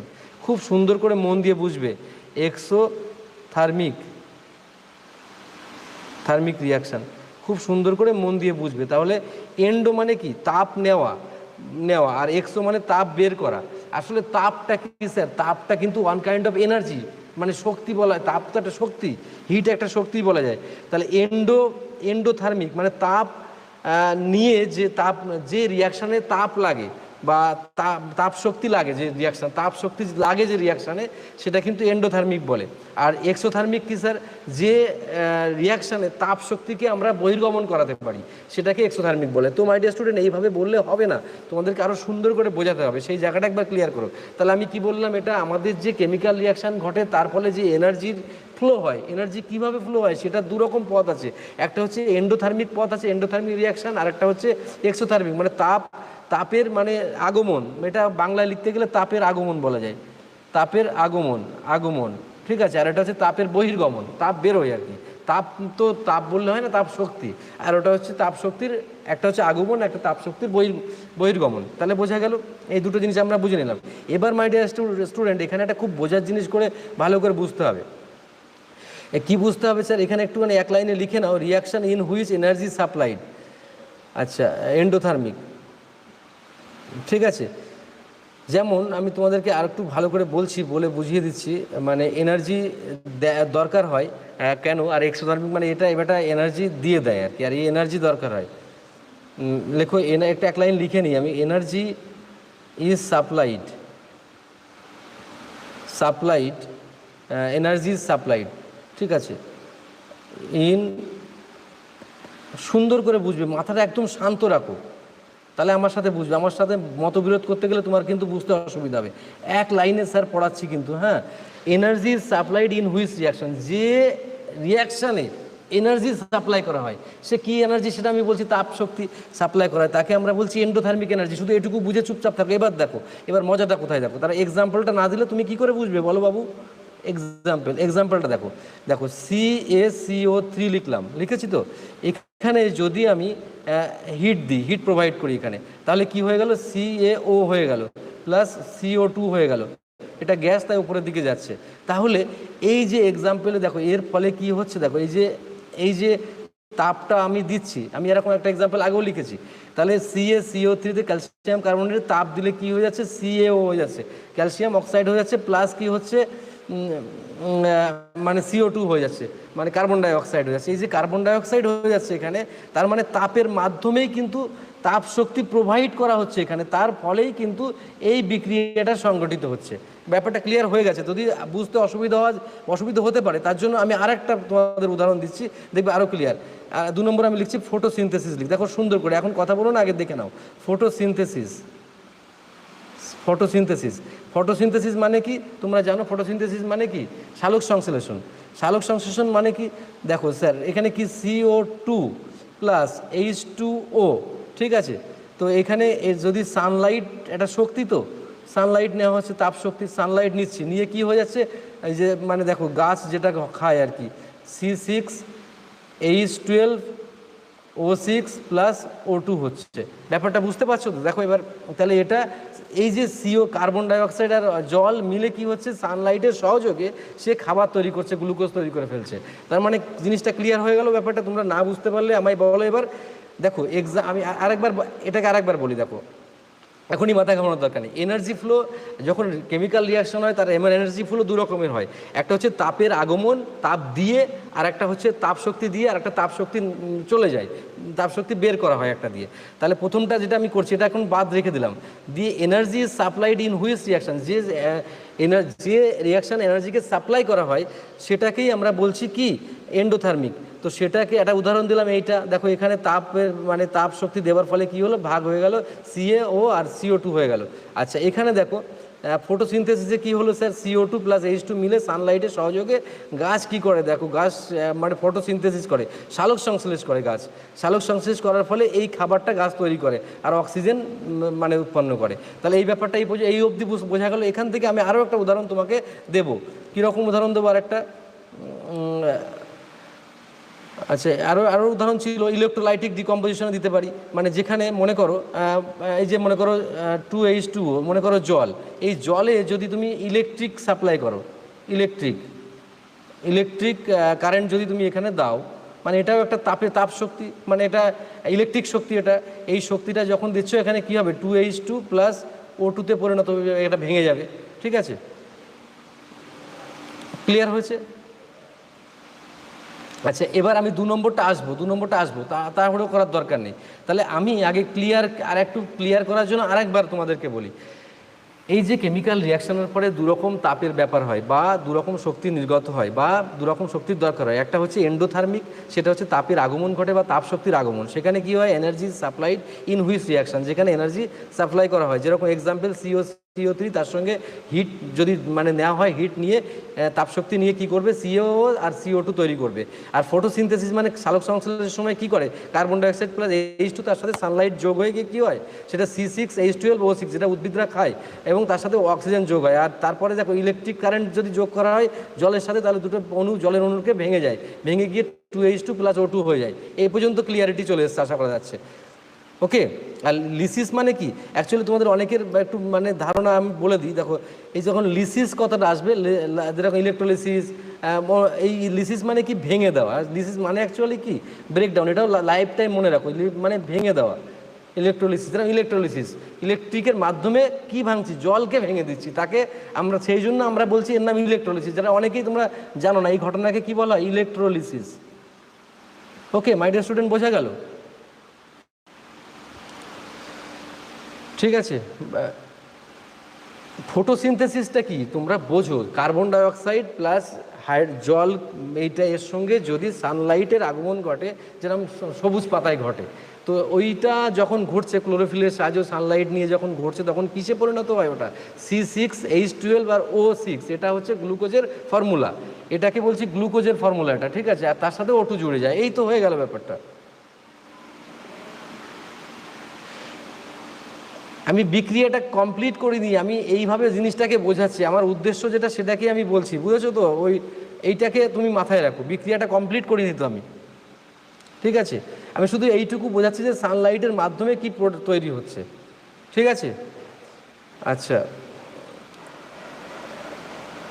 নেক্সট আমি যেটা তোমাকে যাব, এবার আমি 2 নম্বরটায় চলে আসছি। দেখো এই যে 2 নম্বরটাতে আমি, আচ্ছা নেক্সট 2 নম্বরটাতে চলে আসছে। 2 নম্বরটা এবার বুঝে নেবে ভালো করে।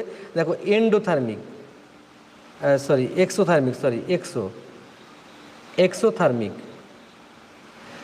Exothermic reaction. আচ্ছা, যদি কারো সামান্য অসুবিধা হয় তাহলে এই ক্লাসটার পরে তো আবার একটু রেখে দেওয়া হবে। তো তোমরা এই, আরে ওটা আমি ব্যালেন্স করিনি, ব্যালেন্স করলে ওটা ওইভাবে আসবে, আমি ব্যালেন্স করিনি বাবু, ওটা কি মুশকিল। ওটা যখন বায়োলজি ক্লাস হবে তখন ওইভাবে ব্যালেন্স করে ওটা ফটোসিনথেসিস তখন বুঝিয়ে দেবো। দেখবে সব বইপত্র রয়েছে, ওগুলো বোঝাতে গেলে আবার ওটা নিয়েই তোমার পড়ে থাকতে হবে। তা তোমরা যদি চাও স্যার ওটা বুঝিয়ে আপনি তারপরে অন্য সাবজেক্টে যান, তাহলে ওটাই আমি করবো। তোমাদের যদি চাহিদা থাকে সেরকম, তাহলে একটার মধ্যে ঢুকে আরেকটা দিয়ে বেরোতে হবে আমাকে। ঠিক আছে, আমি সিস্টেমেটিকভাবে বোঝাচ্ছি। তোমরা যদি বলো তাহলে আমি সেইভাবে করাবো, তাহলে আমার মতো করে আমি পড়াবো না, তোমাদের মতো করে পড়াবো। যদি বলো যে স্যার আপনি আপনার মতো করে না পড়িয়ে আমাদের মতো করে পড়ান, তাহলে তোমাদের মতো করে আমি বুঝিয়ে যাবো। একটা জিনিস নিয়ে আমি সারাদিন পড়ে থাকতে পারবো। একটা যদি বলো যে স্যার ফটোসিনথেসিস নিয়ে আমি সারাদিন পড়ে থাকুক, সারাদিন আমি ওই জিনিসটা বোঝাবো। ততটুকু ক্যাপাবিলিটি গড আমাকে হয়তো দিয়েছেন যে একটা জিনিস নিয়ে বোঝানোর মতো। কিন্তু তাতে চাকরি হবে না, হয়তো বুঝে তুমি পণ্ডিত হয়ে যাবে। তো পণ্ডিত হলে যদি চাকরি হতো, তাহলে দেশে তো প্রচুর পণ্ডিত তোমার আশেপাশে ঘুরে বেড়াচ্ছে, যারা তোমার পড়াচ্ছে অনেকেই আছে, তারা চাকরি পায়নি সারা জীবন। ঠিক আছে, তো এই জিনিসটা বুঝতে হবে বাবু, আমি কিভাবে তোমাকে সামনের দিকে নিয়ে যাচ্ছি। একা তোমার জন্য যদি অন্যের ক্ষতি হয় তাহলে কিন্তু প্রবলেম আরও ক্রিয়েট হবে। ঠিক আছে, বুঝতে হবে ব্যাপারগুলোকে।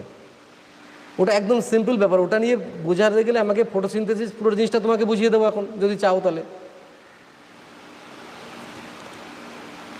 মুশকিল হচ্ছে এইটা, নানা মুনির নানা মত, এটা হচ্ছে প্রবলেম। আচ্ছা, এক্সোথার্মিকটা একটু বুঝে নিই আমরা। এক্সোথার্মিক মানে কি, তাপের বহির্গমন ঘটে। তাহলে এই কথাটা আমরা কি লিখতে পারি, সুন্দর করে লিখবো, রিয়াকশান। তোমরা কিছু বলবে স্যার আবার রাগ করেছে। তা আসলে রাগ না, বেসিক জায়গাগুলো তোমাদের এতকাল ধরে চাকরি না পাওয়ার পেছনেও কিন্তু এটা একটা বড় কারণ তোমাদের। রিয়াকশান লেখো, রিয়াকশান ইন হুইচ, ভালো করে এটা লিখে নাও, রিয়াকশান ইন হুইচ এনার্জি, এর ঠিক উল্টো আগেরটার, এনার্জি ইজ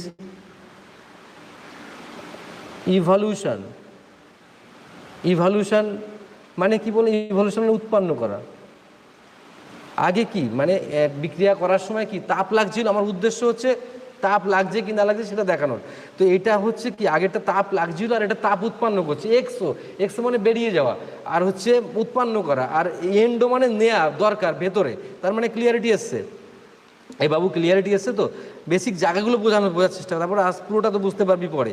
এবার আমি এইখানে মনে করো একটা জিনিস লিখলাম, এক্সাম্পল তোমাকে দিচ্ছি, দেখো এক্সাম্পলগুলো একটু বুঝে নাও।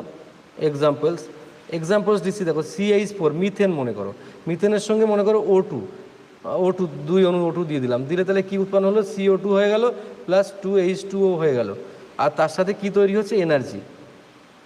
এইটা, এই যে এনার্জি তৈরি হচ্ছে, এটাই আমার বলা বক্তব্য। আগেরটা কিন্তু এনার্জিটা আমি দেখাইনি, ঠিক আছে? দেখো বাবু, আগেরটা কিন্তু আমি এনার্জিটা দেখাইনি, কারণ এনার্জি তখন তৈরি হচ্ছিল না, এনার্জিটা নিচ্ছিলাম, মানে ওই তাপ শক্তি নিচ্ছি মানে এনার্জি নিচ্ছিলাম। আর এখানে এনার্জিটা কিন্তু প্রডিউসড হচ্ছে, এটাকে এনার্জিটা কি হচ্ছে দেখো, প্রডিউসড হচ্ছে এখানে। বোঝা গেল আমার কথা বাবু? বুঝতে পেরেছো? তারপরে মনে করো আমি আরেকটা জিনিস তোমাকে বোঝাই। দেখো মানে যখন তুমি মনে করো এবার ওই যে এইখানটা বোঝার জন্য আর একটা জিনিস তোমাকে আমি বোঝাই, সুন্দর করে বুঝিয়ে দিচ্ছি একটা জিনিস। দেখো দাঁড়াও, একটু আমি ব্ল্যাক পেনই রাখি, তাহলে সুবিধা হয় বুঝতে। এইখানটায় যখন আমি বলছিলাম না CO2 প্লাস H2 হয়ে গিয়ে কী হবে? গ্লুকোজ তৈরি হচ্ছে, এটা গ্লুকোজ তৈরি হচ্ছে। তো গ্লুকোজ তৈরি যখন হলো, এই গ্লুকোজটা কী করে? এই গ্লুকোজ, আমাদের দেহ গ্লুকোজ তৈরি হয়।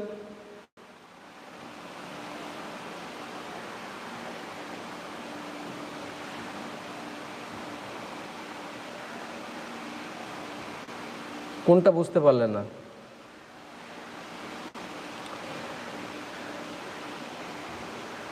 এই তো মুশকিল, এদের হচ্ছে বেসিক জ্ঞানটুকু যদি না থাকে তাহলে তো খুব মুশকিল।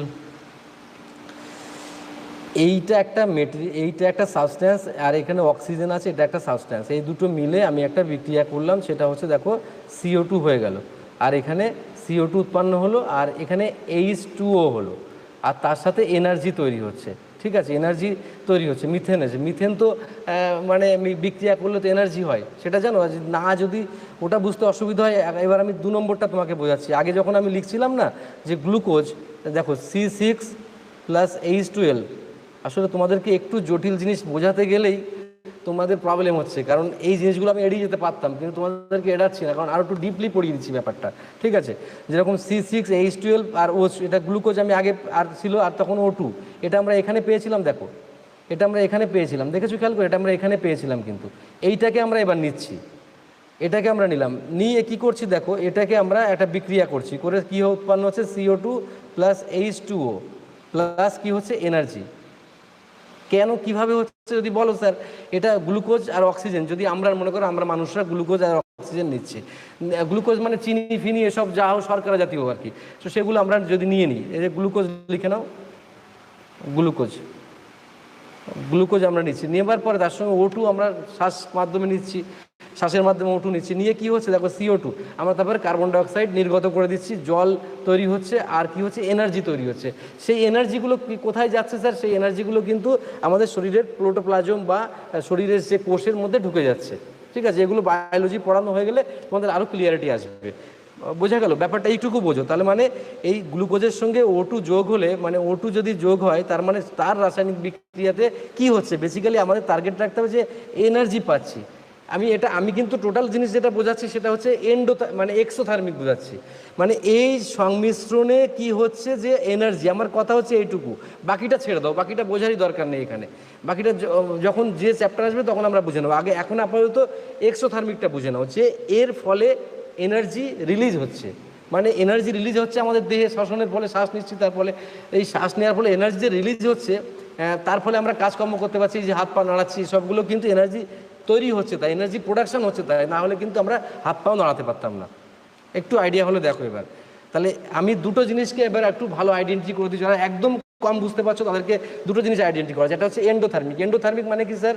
তাপমাত্রা নেওয়া বা তাপের মাধ্যমে বা তাপ শক্তি নিয়ে কোনো যে রাসায়নিক বিক্রিয়া তৈরি হচ্ছে সেটাকে আমরা এন্ডোথার্মিক বলছি। আর তাপের বহির্গমন বা তাপ উৎপন্ন হচ্ছে বা ইভলিউশন হচ্ছে যে রাসায়নিক বিক্রিয়াতে, তাকে আমরা বলি এক্সোথার্মিক। যারা একদম কম বুঝেছো তারা এটা বুঝলেই চলবে তাদেরকে। ইয়েস আর নো? তাড়াতাড়ি বলো। যারা একদম কম বুঝেছো তারা এটা বোঝো শুধু, যে তাপ উৎপন্ন হলে তাকে আমরা বলবো এক্সো, আর তাপ মানে দরকার হলে তাকে বলে এন্ডো, মানে নিজের দিকে দরকার। এইটুকু বুঝতে পেরেছো? তাহলে এটা এই জিনিসটা সার্থক আর কি। তাড়াতাড়ি জানাও আমাকে। তোমাদের ডিপলি যদি কারোর অসুবিধা শুধু এইটুকু জানো, তাহলে তার এটুকু জানলেও তোমাদের হবে, অসুবিধা নেই, ঠিক আছে। আর আগে যেটা তার মধ্যে ওই বিভিন্ন পয়েন্টগুলো যে তোমাদেরকে বলে দিলাম, ব্যাস, ওকে। আর তাপ দ্বারা হয় বলেই আমরা থার্মাল বলছি, যেরকম থার্মোলিসিস বলতে পারি, থার্মাল ডিকম্পোজিশন যদি বলি তাহলে তাপ দ্বারা হয়। যদি আমরা বলি ইলেকট্রোলাইটিক ডিকম্পোজিশন, তখন তা কী দিয়ে, ইলেকট্রিক দ্বারা হয়। আর যদি বলি ফটোলাইটিক হয়, তখন তাহলে আমরা কি বলবো, না লাইট দ্বারা হয়। মাই ডিয়ার স্টুডেন্ট, এই আমার এই পয়েন্টগুলো একবার শুনে নাও মন দিয়ে। যদি হিট দ্বারা হয়, হিট দিয়ে যদি কোনো ডিকম্পোজিশন হয়, তাকে আমরা কি বলবো, থার্মাল ডিকম্পোজিশন, ওকে। আর মাই ডিয়ার স্টুডেন্ট, যদি তোমরা এবার বলো আমাকে, যদি ইলেকট্রিক দিয়ে যদি কোনো ডিকম্পোজিশন হয়, তাহলে আমরা কি বলবো। আর মাই ডিয়ার স্টুডেন্ট, ফটো দিয়ে যদি কিছু হয়, তাহলে ফটো লাইটিক দিয়ে যদি কিছু হয়, তাহলে আমরা কি বলবো, বলো তাড়াতাড়ি তাড়াতাড়ি আমাকে অ্যান্সারগুলো দিয়ে দাও। ইলেকট্রিক হিট দিয়ে যে ডিকম্পোজিশন হচ্ছে, সেটা হিট দিয়ে মানে ওই যে এন্ডো বা এক্সো বলে দিলাম। আর ইলেকট্রিক দিয়ে যদি যে ডিকম্পোজিশন হবে, যেরকম জলকে ভেঙে ফেলছি আমি, তাকে ইলেকট্রোলিসিস করছি, সেটাকে আমরা কি ডিকম্পোজিশন বলবো। আর ফটো দিয়ে হলে তাকে কি তাড়াতাড়ি বলবে আমাকে। এটা হচ্ছে, লেখো, ইলেকট্রোলাইটিক ডিকম্পোজিশন, আর লিখলাম না এটা।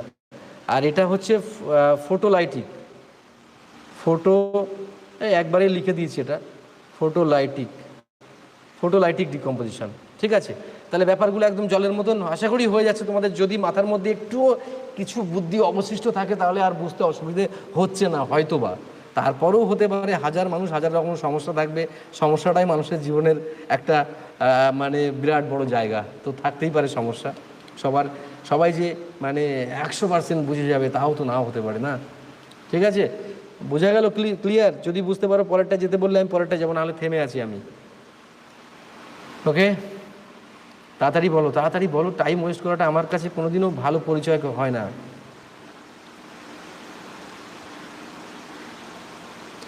ফটোলাইটিক মানে এই যে বললাম না, সালোক সংশ্লেষের মাধ্যম, যেটা সালোক সংশ্লেষ দিয়ে যেটা বললাম, তাপ মানে আলো দিয়ে, ফটো মানে আলো, বাবা এটুকু তোদেরকে বলতে হচ্ছে রে বাবু, আলো। আর এটা হচ্ছে বিদ্যুৎ, ঠিক আছে।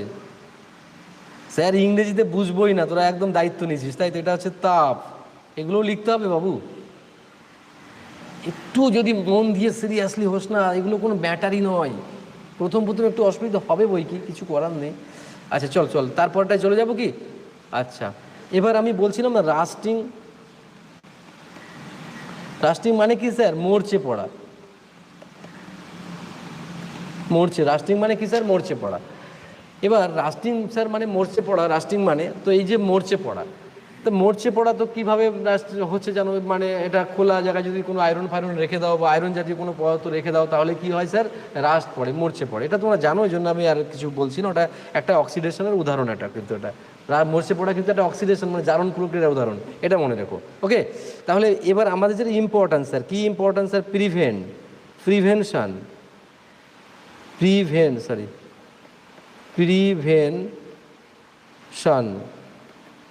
প্রিভেনশন অফ রাস্টিং, মানে মরচে প্রতিরোধ করা, মরচে পড়া প্রতিরোধ করা, ওকে। দাঁড়াও, আমার পেনটাকে একটু চার্জ দিয়ে নিই, নাহলে পেনে চার্জ না দিলে আর লিখতে পারছি না। আচ্ছা, মরচে পড়া প্রতিরোধ করা আমি না লিখলেও চলবে, ছোটোবেলা থেকে পড়ে আসছো, এটার বলারও কিছু নেই, তবু এই চ্যাপ্টারের মধ্যে রয়েছে তাই আমার বলতে হয়। তাই মরচে পড়া প্রতিরোধ মানে কি করলে হবে, আমি মুখে বলছি, তোমরা নিজেরা লিখে নাও। পেইন্টেড, যদি যে জায়গাটায় মরচে পড়বে, বলে যে আর্টিকেল বা যে বিষয়বস্তু মরচে পড়বে, যেখানে শুড বি পেইন্টেড, সেখানে যদি পেইন্ট করে দাও, কালার দিয়ে দাও, কালার পেইন্ট করে দাও, দেখবে অনেকে আমরা লোহার জানলা দরজাকে কালার পেইন্ট করি তো, এর কারণ হচ্ছে মানে মরচে পড়া প্রতিরোধ করার জন্য। এটা তুমি করতে পারো, তাহলে মরচে প্রতিরোধ 1 নম্বর পয়েন্ট। 2 নম্বর পয়েন্ট হচ্ছে machine parts should be oiled and greased. এই যে মনে করো বিভিন্ন মেশিনারি পার্টস আছে না, বিভিন্ন সূক্ষ্ম পার্ট আছে, মেশিনারি যন্ত্রপাতির বিভিন্ন পার্ট আছে, দেখবে মরচে পড়ে যায়, তা সেইগুলোকে কী হয়, গ্রিজ দিতে হয়।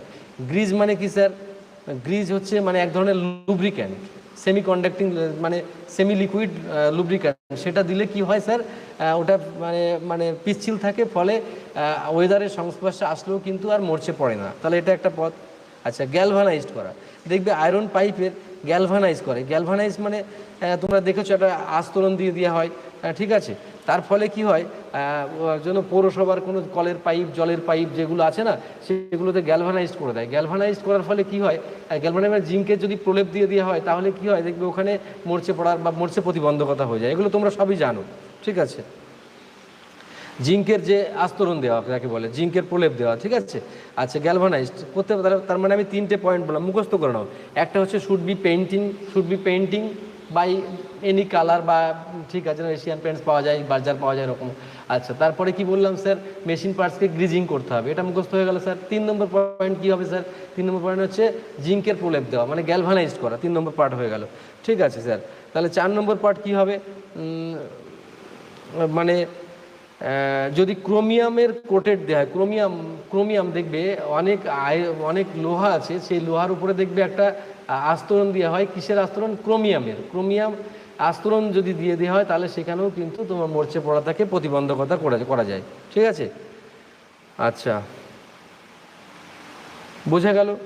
আমি 2 নম্বরটা হচ্ছে মেশিন পার্টস মানে কি বলি বলতো, বা যে কোনো মনে করো তোরা দেখেছিস ধান কল গম কল, ওগুলো তো দেখে থাকিস, ধান কল গম কল বা যে কোনো মেশিন পার্টসে যেগুলো রোলিং করে, যেগুলো ঘোরে বা ফ্রি অবস্থায় থাকে, সেগুলোকে যদি গ্রিজ লাগাস সেই জায়গায়, তাহলে দুটো কাজ হয়, একটা ফ্রিকশন কমে যায় মানে ঘর্ষণ কমে যায়, আর একটা হচ্ছে যে মেশিনের লাইফ বাড়ে, আরেকটা হচ্ছে মানে বাইরের যে ওয়েদার বা ময়েশ্চার ওয়েদার সেগুলো অ্যাডাপ্ট করে না ওর সাথে, ফলে কি সে কি হয় না, সে কিন্তু মানে মরচে পড়ে না, ঠিক আছে।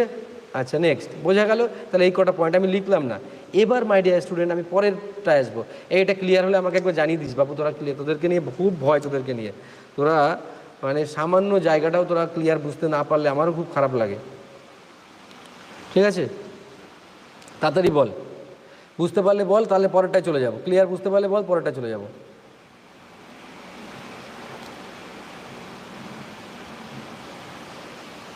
আচ্ছা, সবাই তাহলে ক্লিয়ার বুঝেছিস, বলছিস যখন ধরে নিচ্ছি ক্লিয়ার বুঝে গেছি। এবার আমরা চলে যাব অন্য একটা নতুন পয়েন্টে চলে যাব, ঠিক আছে। নতুন পয়েন্ট কি স্যার, যাব র্যানসিডিটি। লেখো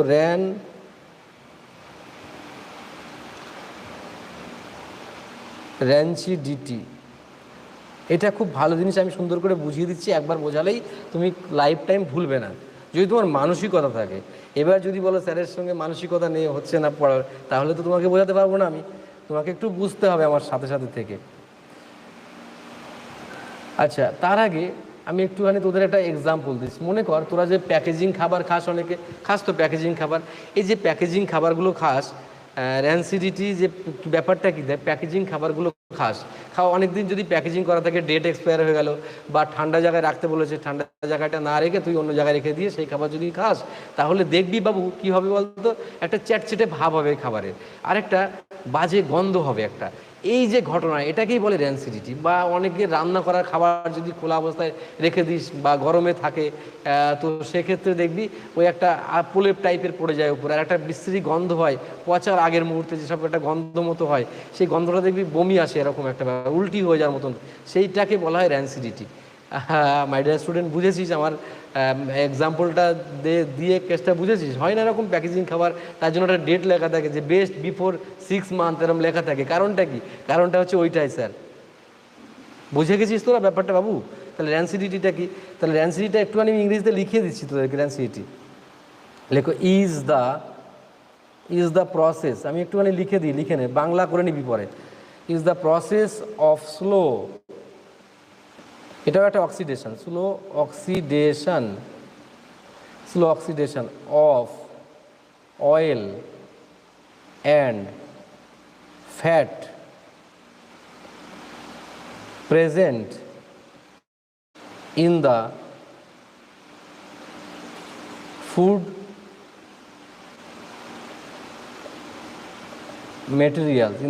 মেটেরিয়ালস রেজাল্টিং, আমি বাংলা মানে বুঝিয়ে দেবো, কোনো চিন্তা করিস না, মরে ভূত হোস না, হ্যাঁ। The production of foul, foul মানে বলছি foul order and test in them. My dear student, আমি বাংলা মানেটা একদম ক্লিয়ার করে দিই, তাহলে জন্মের মতন ক্লিয়ার হয়ে যাবে, এই জন্মের মতো ক্লিয়ার হয়ে যাবে। র্যানসিডিটি ইজ দ্য প্রসেস, এটা একটা প্রসেস যেটা কিনা স্লো অক্সিডেশন, মন্থর মানে ধীর জারণ প্রক্রিয়া। স্লো অক্সিডেশন মানে ধীর জারণ প্রক্রিয়া। ধীর ধীর মানে কি? আস্তে আস্তে, ধীর জারণ প্রক্রিয়া মানে এটা জারণ প্রক্রিয়া। তাহলে যদি বলে র্যানসিডিটি ইজ আ কি বলো? স্লো অক্সিডেশন, ঠিক আছে? যেটা অয়েল এবং ফ্যাট প্রেজেন্ট, সেখানে যদি অয়েল এবং ফ্যাট প্রেজেন্ট থাকে, খাবারে তো থাকবেই, অয়েল থাকবে এবং ফ্যাটও থাকবে। ফ্যাট এবং অয়েল প্রেজেন্ট থাকলে স্লো জারণ প্রক্রিয়ার মাধ্যমে খাবারটা, ফুড মেটেরিয়ালটা রেজাল্টিং কী হিসেবে তৈরি হয়ে যায়? ফুড প্রোডাকশনটা কী হয়? ফাউল অর্ডার, মানে এক ধরনের গন্ধ বের হয়। ফাউল অর্ডার মানে গন্ধ বের হয়, এক ধরনের গন্ধ বের হয়। এবং টেস্ট, এক ধরনের টেস্ট এবং এক ধরনের বাজে টেস্ট এবং বাজে একটা গন্ধ বেরোয় সেখান থেকে। তো সেটাকে আমরা কি বলছি? র্যানসিডিটি। দেখ, লাইফ টাইম মনে হয় র্যানসিডিটি একদম ক্লিয়ার হয়ে গেল, যদি আমার সঙ্গে তোর কোনো গণ্ডগোল না থাকে, যে আমাকে যদি তুই ডিসলাইক বেশি না করিস, কম করলেও অসুবিধা নেই, তো তাহলে দেখবি তুই সারা জীবন আর পড়াও লাগবে না, মনে থেকে যাবে, পড়তেও হবে না। আই থিঙ্ক আজকের যে ক্লাসটা তুমি করলে প্রথম থেকে শেষ অবধি, যদি তুমি মনোনিবেশ ঠিক থাকে তোমার, তাহলে দেখবে তোমার মাথার মধ্যে যা ঢুকেছে লাইফ টাইম মনে থাকবে, ঠিক আছে? দেখে নেবে, ওকে? তাহলে এবার কেন এটা হয়, যদি এই দেখো আবার ভোলা ঘোষ বলছে, আবার বলো। ভোলা ঘোষ, তুই কি করছিলিস বাবু? এই আবার বললে 2 মিনিট টাইম নষ্ট হবে, সেটা অন্য এতজন স্টুডেন্টের টাইম লস হবে, কারণ তুই একা বুঝিস নি, আর সবাই বুঝে গেছে। কি বলবো বল দেখি, আরেকবার বলি, তুই যখন না বলিস বলে স্যার বলছি না, এবার অন্যরা তোকে প্রোটেস্ট করবে, স্যার আর বলতে হবে না, সব বুঝে গেছি, দেখবি তাই এখন লিখতে শুরু করে দেবে সবাই। ঠিক আছে, এত সহজ জিনিসকে এতবার, ওই দেখো সবাই নেক্সট লিখতে শুরু করে দিয়েছে, দেখেছো? র্যানসিডিটি কি স্যার? র্যানসিডিটি হচ্ছে এমন একটা প্রসেস, যে প্রসেসটাতে সে প্রসেসটাকে স্লো অক্সিডেশন মানে ধীর জারণ প্রক্রিয়ার মাধ্যমে ঘটে। এবং কিসে ঘটে? অয়েল এবং মানে চর্বি এবং তেলযুক্ত খাবারে, সেই খাবারগুলোতে তার ফলে অনেকদিন পড়ে থাকলে কি হয়? সেই খাবার একটা বাজে গন্ধ এবং টেস্ট হয়, সেটাকে আমরা বলি র্যানসিডিটি, ঠিক আছে? এবার বুঝেছিস ভোলাবাবু? বুঝেছো ভোলাবাবু? ও ভোলাবাবু, তোমাকে জিজ্ঞেস করছি, বলো, সবাইকে জানিয়ে দাও স্যার বুঝেছি, বা সবাইকে বলে দাও বুঝেছি, ঠিক আছে? ওকে, এই কথাগুলো এর থেকে ভালো করে আগে বললাম, তাহলে আগে কেন বুঝলি না? তার মানে তুই তখন কোনো একটা কাজ করছিলিস, অন্য কাজ, বা তোর ব্রেন কাজ করছিল না আমার সাথে। ওকে চল, এই আমার কথা রাগ করিস না কিন্তু, আমি এরকম বলি, আমি কাউকে ছাড়ি না, ঠিক আছে? লেখ, হোয়েন কুকড, যখন রান্না করা ফুড আইটেম, লিখে নে আমার সাথে সাথে, items R placed for a long time they become rancid and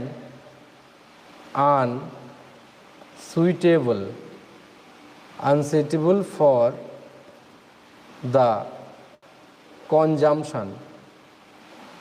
আমি মানে বলে দেবো, চিন্তা করিস না।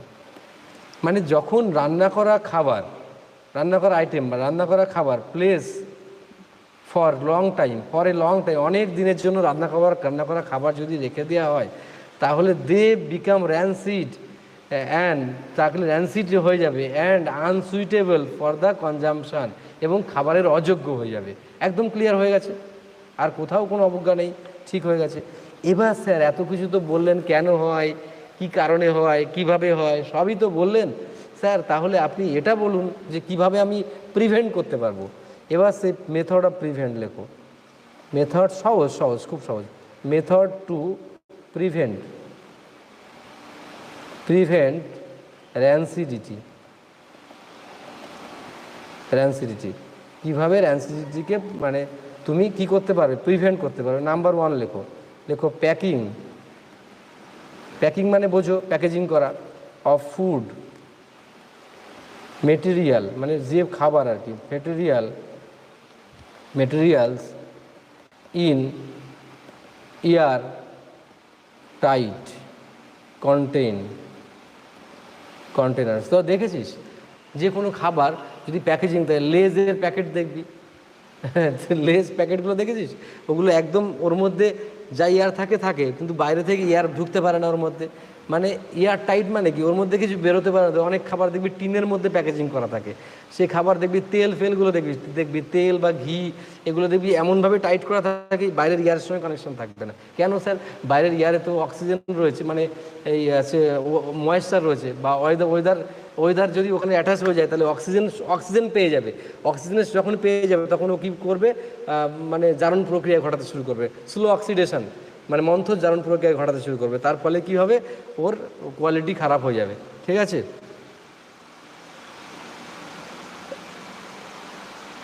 শেষটা কি লিখলাম?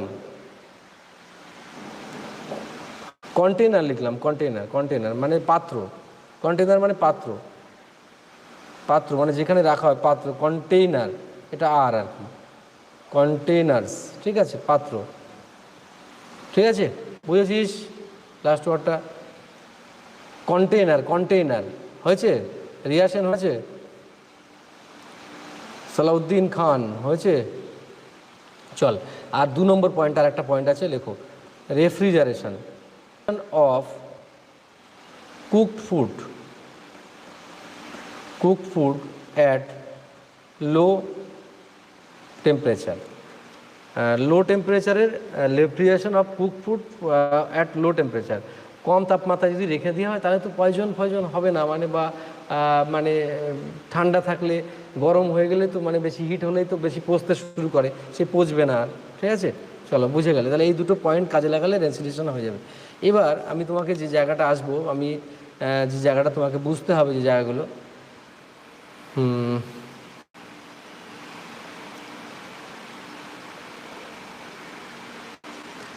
আচ্ছা, এবার তোমাকে আমি 2-1টা জায়গা করতে দেবো, সেটা তুমি একটুখানি আমাকে আমার সাথে সাথে করো, আর আমাকে বলবে যে এটা কী ধরনের রিয়াকশান। আমি এবার কিছু কোশ্চেন তোমাদের সামনে নিয়ে আসবো এবার, ঠিক আছে? তোমরা সেগুলো আমাকে অ্যান্সার দিয়ে দেবে বাবু। আচ্ছা, আমি কিন্তু ওই ইকুয়েশানটা করালাম না, ইকুয়েশানটা মানে ব্যালেন্স করাটা, ইকুয়েশান যে ব্যালেন্সিং করাটা আমি আর দেখালাম না। ওটা 9-10 থেকে শিখে এসছো, আর আমাদের এক্সামে খুব একটা কম্পিটিশনে পড়ে না, তার জন্য দেখালাম না। তাও তোমরা যদি পারো নিজেরা একটুখানি করে নিও, ব্যালেন্সিং করাটা খুব সহজ জিনিস, তোমরা একটু দেখে নিও ওটা, কারণ অত করতে গেলে তোমরা মানে খেই হারিয়ে ফেলবে। ঠিক আছে, এবার আমি তোমাদেরকে বলবো,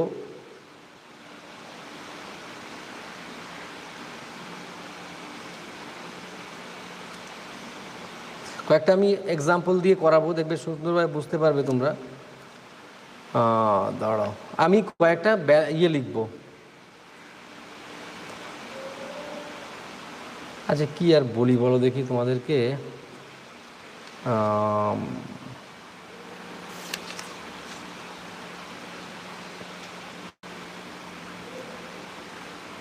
জাস্ট ওয়েট, আমি কি তোমাদের কাছে আমি কিছু জানতে চাইবো, তখন তোমরা আমায় বলবে যে স্যার এটা কি। আচ্ছা, কোশ্চেন একটা এলো, মনে করো এই কোশ্চেনটা, এই কোশ্চেনটা তোমাদেরকে দিচ্ছি, তুমি আমাকে করে দেখাও। হোয়েন কার্বন ডাইঅক্সাইড, এরকমভাবে কোশ্চেনটা আসতে পারে। Dioxide gas is passed through lime water. When carbon dioxide gas is passed through lime water. তো এই সমীকরণটা তোমরা আমাকে করে দেখাও।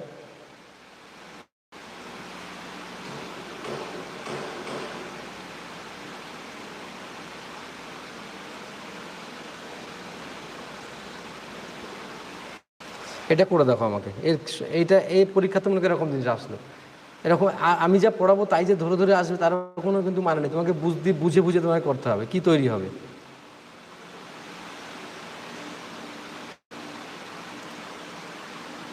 আমি কিন্তু করিয়েছি, তোমাকে কিন্তু বুঝে উত্তর দিতে হবে। এটা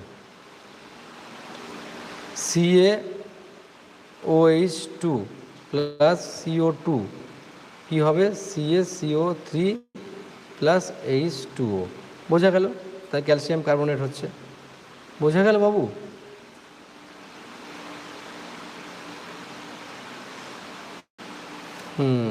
দাঁড়াও, দুই একটা দিচ্ছি আরও, তাহলে বুঝবে তোমরা।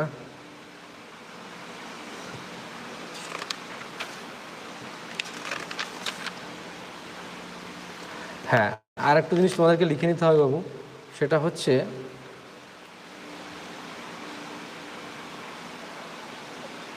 লেখো, এটা লিখে নাও তো, লেখো copper sulphate. Copper sulphate colour, colour কি তোমরা বলবে? এগুলো তোমাদের মুখস্থ আছে মনে হয় সব কালার। কপার সালফেটের কালারটা বলো। তারপরে বলবে ফেরাস, কালার আসে এক্সামে, ঠিক আছে? সালফেট, ফেরাস সালফেটের কালারটা বলবে। তারপরে সোডিয়াম সালফেট, সালফেটের কালারটা বলবে। তারপর বলবে বেরিয়াম ক্লোরাইড, আমি সব লিখে দিয়েছি এগুলো। বেরিয়াম ক্লোরাইড এর কালারটা বলবে।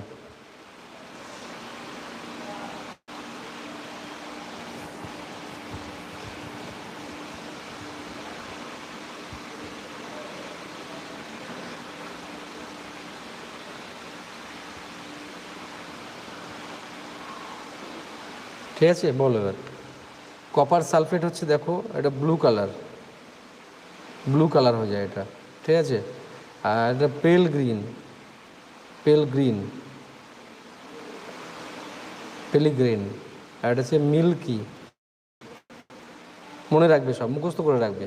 মিল্কি হোয়াইট, দুধের মতো সাদা, আর এটা হচ্ছে হোয়াইট, ঠিক আছে? এগুলো মনে রাখবে, খুব ইম্পর্ট্যান্ট, ঠিক আছে? খুবই ইম্পর্ট্যান্ট, এগুলো খুব মনে রাখবে।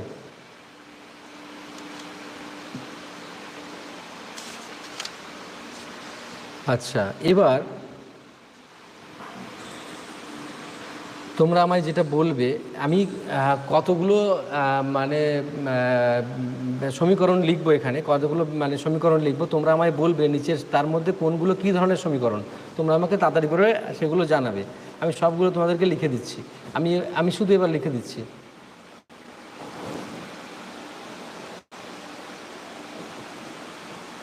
ওকে, ঠিক আছে? আমি কি বললাম বোঝা গেল তো? তাহলে মাই ডিয়ার স্টুডেন্ট, তোমরা আমি কি বললাম আমার কোশ্চেনটা শুনে নাও সবাই। আমি কিছু সমীকরণ তোমাদেরকে লিখে দিচ্ছি, তুমি সেগুলো বলবে এটা কি ধরনের সমীকরণ। এটা ডিকম্পোজিশন, না ডিসপ্লেসমেন্ট, না ডবল ডিসপ্লেসমেন্ট, না কম্বিনেশন, না ডিসপ্লেসমেন্ট রিয়াকশান, না কম্বিনেশন রিয়াকশান, সব এগুলো আমাকে বলবে। কি বললাম, আমার কোশ্চেনটা বুঝেছো তোমরা? আমাকে একবার বলো আমার কোশ্চেনটা বুঝতে পেরেছো? তাহলে এক দুই করে আমি বলছি তোমাকে। লেখো জেড এন, এটা এগুলো তোমাদের আইডিয়া বা কনসেপ্ট ক্লিয়ার করার জন্য। ZnO plus CO2। আচ্ছা, আমি কিন্তু ব্যালেন্স করছি না, সবসময় যে এক থাকবে তাও না, কম বেশি হবে, ঠিক আছে?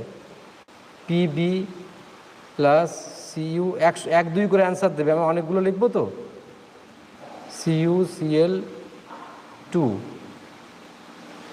PbCl2 প্লাস CU, 3 নম্বর। এক দুই করে অ্যান্সার দেবে।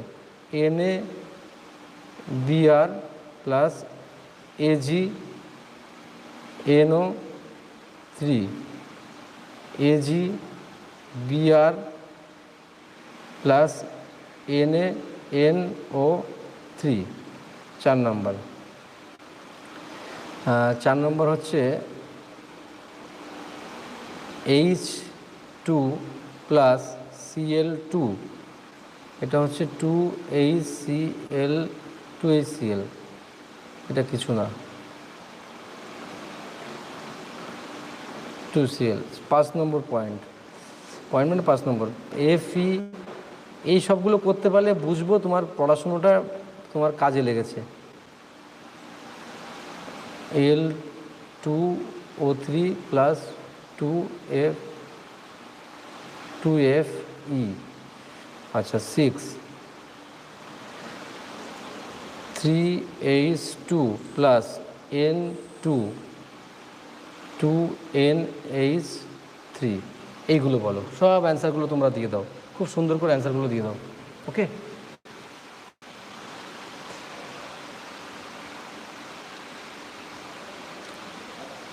তাড়াতাড়ি করে এগুলো অ্যান্সারটা তাড়াতাড়ি দিও, তাড়াতাড়ি অ্যান্সারগুলো দাও, সবগুলো অ্যান্সার দিতে হবে, সবগুলো অ্যান্সার দিতে হবে আমাকে। তোমরা যদি বুঝতে পারো তাহলে দেখবে খুব মজা লাগবে, এগুলো তোমার মানে খুব মজা লাগবে, দেখবে তোমার লাইফ টাইম ভুলবে না। তোমার মধ্যে মেন্টালি মানসিক শক্তিটা খুব অর্জন করতে হয় পড়াশোনার ক্ষেত্রে, না হলে হয় না। সবসময় যে নিজের মতো করে ভাবতে গেলে চলবে না। ওকে,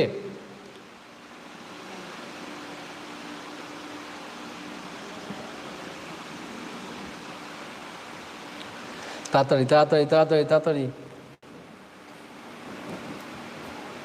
ঠিক আছে? প্রত্যেকটা পারবে তো? তাহলে আমি একটু মুখে মুখে বলে দিই। 1 নম্বরটা কি স্যার? 1 নম্বরটা হচ্ছে ডিকম্পোজিশন রিয়াকশান। ডিকম্পোজিশন, দেখো এই একটা ভাগ হয়ে গিয়ে এটা হয়ে যাচ্ছে, একটা থেকে ভাগ হয়ে দুটো হয়ে গেল, ডিকম্পোজিশন। এবার তারপর ওটা হচ্ছে ডিসপ্লেসমেন্ট। দেখো PbCuCl2 এটা হয়ে গেল, এখান থেকে নিয়ে এখানে চলে এলো, ঠিক আছে? আর এটা চলে গেলো, আলাদা হয়ে গেল এখানে। এটা হচ্ছে কি ডিসপ্লেসমেন্ট। আর এটা হচ্ছে ডবল ডিসপ্লেসমেন্ট। দেখো খেয়াল করে, ডবল ডিসপ্লেসমেন্ট, এটা ডবল ডিসপ্লেসমেন্ট, এটা ডবল ডিসপ্লেসমেন্ট, তাই তো? আর এটা ডিসপ্লেসমেন্ট। আর এটা কি স্যার? এটা হচ্ছে 1 নম্বরটা ডিকম্পোজিশন, ঠিক আছে? আচ্ছা 4 নম্বরটা কি স্যার? 4 নম্বরটা দেখো কম্বিনেশন রিয়াকশান। কম্বিনেশন মানে এইটা এ আর প্লাস বি মিলে গিয়ে সি হয়ে গেল, দেখো খেয়াল করেছো? Combination reaction, combination. ওকে, সবাই মিলে নাও। 5 নম্বরটা কি স্যার? 5 নম্বরটা ডিসপ্লেসমেন্ট। দেখো এই দেখো ডিসপ্লেসমেন্ট, এল এর সঙ্গে O3 চলে গেল, ডিসপ্লেসমেন্ট মানে ঠিক ওই আগেরটার মতো, প্রথমটার মতো। আচ্ছা তারপরে কম্বিনেশান, 6 নম্বরটা দেখো কম্বিনেশান, ঠিক ওই এটার মতো আর কি, মানে এর উল্টোটা আর কি। এটা যে ছিল ডিসপ্লেসমেন্ট ছিল তো প্রথমটা, মানে প্রথমটা ডিকম্পোজিশন ছিল। হ্যাঁ প্রথমটা ডিকম্পোজিশন ছিল, আর তাহলে এটা হচ্ছে তোমার তার উল্টো হয়ে যাচ্ছে, দেখো খেয়াল করে। এটা হচ্ছে কম্বিনেশন হয়ে গেল সেই জন্য। তাহলে আরেকবার আমি বলি, দেখো প্রথমটা হচ্ছে ডিকম্পোজিশন, তারপরেরটা হচ্ছে ডিকম্পোজিশন, তারপরেরটা কি স্যার? ডিসপ্লেসমেন্ট, তারপর একটা ডবল ডিসপ্লেসমেন্ট। 4 নম্বরটা কি স্যার? 4 নম্বরটা হচ্ছে কম্বিনেশান। 5 নম্বরটা কি স্যার? 5 নম্বরটা ডিসপ্লেসমেন্ট রিয়াকশান, 5 নম্বরটা ডিসপ্লেসমেন্ট রিয়াকশান। 6 নম্বরটা কি sir? Combination reaction, combination reaction. তাহলে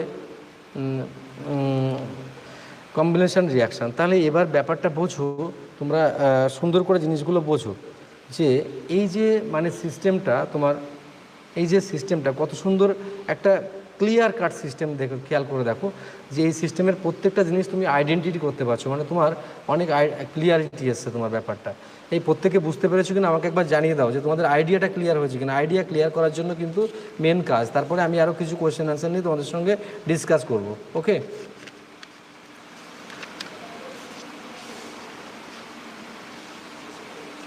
আইডিয়াটা ক্লিয়ার হয়েছে তোমার আইডিয়া স্টুডেন্ট?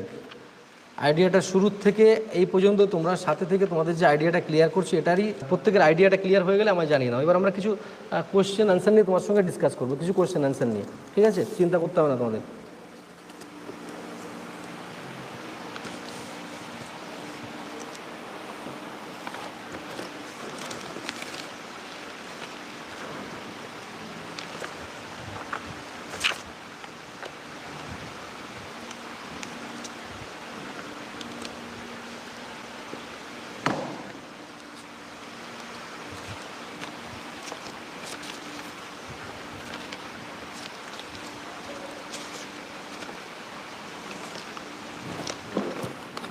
আচ্ছা শুনো না, আমি তোমাদেরকে এবার কিছু কোয়েশ্চেন জিজ্ঞেস করবো, শুধু পড়াবো না, তার সাথে সাথে এখন যেটা হচ্ছে পুরোপুরি এক্সাম ওরিয়েন্টেড হচ্ছে। মানে আমি আগে কনসেপ্ট ক্লিয়ার করলাম, এবার কি করছি এক্সাম ওরিয়েন্টেড। ওই যে এখন যেগুলো তোমাদের হচ্ছে এগুলো হচ্ছে এক্সাম ওরিয়েন্টেড, এগুলো নিশ্চয়ই তুমি বুঝতে পারছো। তাহলে আমি তোমাকে এবার কিছু কিছু জিনিস জিজ্ঞেস করছি, তোমরা এবার বলবে। আমি একটা কোয়েশ্চেন লিখছি, মনে করো মাই ডিয়ার, তোমরা আমাকে অ্যান্সারটা বলবে, তোমরা লিখেও নিতে পারবে। লেখো হুইচ এনার্জি ইজ রিকোয়ার্ড মানে দরকার ইন কোশ্চেন কীরকম আসে সেগুলো দেখানোটা কাজ, শুধু পড়লে হবে না, কোশ্চেনের সঙ্গে ম্যাচ করা শিখতে হবে মাই ডিয়ার স্টুডেন্ট। জীবনে জিততে গেলে কিছু আলাদা করে তোমাকে ভাবতে হবে। মানে which energy is required in photochemical reaction যখন হবে তখন কি দরকার হবে, অ্যান্সারটা তোমরা আমায় বলবে, তাড়াতাড়ি বলবে। আচ্ছা আগে জিনিসগুলো তোমরা বুঝে গেছো, কারণ ওটা নিয়ে আর কথা বলে লাভ নেই। ওটা তোমরা যেটা বলবে সেটাই ঠিক, ওখানে আমার বলাটাও কোনো দরকার নেই, তোমরা পরিষ্কার বুঝে গেছো তাই। ওকে, তাহলে এখানে কি লাগবে স্যার? Light energy. ওকে, তোমরা খুব ভালো পাচ্ছ, যেটা মন দাও, যেটা জিজ্ঞেস করছি সেটাই। ওকে, তাহলে যদি বলি sir reaction in which heat evolve, যদি এই কোয়েশ্চেনটা আমাকে মনে করো কোয়েশ্চেনটা আসলো, রিয়াকশান ইন হুইচ, প্রত্যেকে অ্যান্সার দেবে, হুইচ হিট ইজ ইভলভ, বলো এটা কি হবে অ্যান্সার?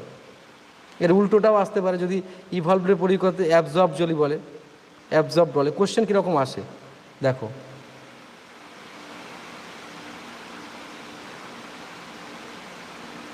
ওকে, তাহলে হিট, এবার আমি সব কতবার করে বলেছি ঠিক নেই, এটাকে বলি এক্সোথার্মিক, এক্সোথার্মিক, ঠিক আছে? তাও তোমাদের বুঝতে অসুবিধা হলে কি বলবো বলো, এক্সোথার্মিক রিয়াকশান, এটা তাহলে কি হবে স্যার? এন্ডো, কতবার বোঝালাম, এন্ডোথার্মিক রিয়াকশান, ঠিক আছে? ক্লিয়ার, বুঝে গেছো? আচ্ছা, পরেরটা চলে যাচ্ছি।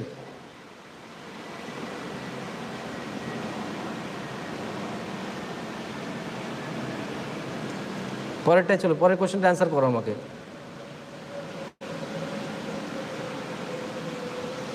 আচ্ছা, আর একটা কোশ্চেন লেখো, লেখো which type of reaction, which type of reaction is, এরকম কোশ্চেন আসে এক্সামে, বহুবার এসছে কোশ্চেনগুলো, ইউজড ইন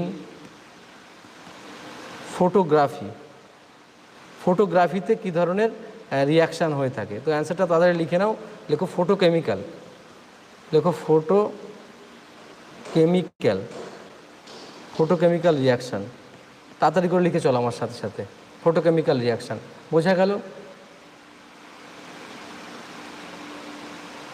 আচ্ছা, তোমরা অনেক সময় জানো যে কোনো কোনো ক্ষেত্রে দেখবে জারণ বিজারণ একসঙ্গে ঘটে, এটা এই অ্যান্সারটা পরে লেখো, এই অ্যান্সারটা আমাকে লেখো,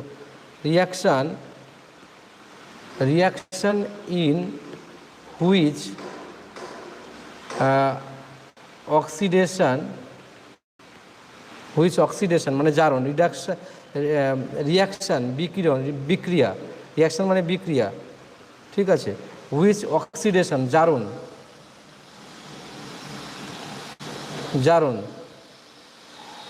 হুইচ অক্সিডেশন হাইপেন দিয়ে রিডাকশান মানে বিজারণ অকার্স সাইমালটেনাসলি, NEOUSLY, সাইমালটেনাসলি, হ্যাঁ, মানে সাইমালটেনাসলি মানে কি? পরস্পর ঘটতেই থাকে যখন জারণ বিজারণ প্রক্রিয়া। এই কোশ্চেনটার মানে হচ্ছে যখন জারণ এবং বিজারণ প্রক্রিয়া বারবার ঘটতেই থাকে, একই সঙ্গে মানে ঘটতেই থাকে, তখন তাকে আমরা কি বলি? তাকে আমরা বলি রেডক্স রিয়াকশান। সুন্দর কোশ্চেন, এটা খুব ইম্পর্ট্যান্ট, পরীক্ষাতে অনেকবার এসেছে। রিডক্স রিয়াকশান খুব ইম্পর্ট্যান্ট কোশ্চেন, যখন জারণ বিজারণ ঘটে একসঙ্গে ঘটে তখন তাকে রিডক্স রিয়াকশান বলে। ওকে মাই ডিয়ার স্টুডেন্ট? আচ্ছা, অক্সিডাইজিং এজেন্ট কাকে বলে? তাকে মানে যারা যে অক্সিডাইজিং এজেন্ট মানে কি sir? Substance which আন্ডারগোজ reduction in chemical reaction, যে ঠিক আছে, যার মাধ্যম দ্বারা কি হয় মানে রিডাকশান ঘটে, সেটাইকে আমরা অক্সিডাইজিং এজেন্ট বলি, ঠিক আছে? তোমরা এটা জানো, জারক আর বিজারক পদার্থ যেটাকে বলি আর কি, ঠিক আছে? আচ্ছা, পরেরটা, এই কোশ্চেনটা আমাকে অ্যান্সার দাও, লেখো অ্যানোদার, এটা একটু অন্য কোশ্চেন, তাও তোমাকে পরীক্ষাতে বিভিন্ন জায়গায় এসেছে বলে আমি তোমাকে লেখাচ্ছি। অ্যানোদার টার্ম মানে বোঝো, মানে ওটাকে আর কি বলা যায় আর কি? অ্যানোদার টার্ম ইউজড ফর, লেখো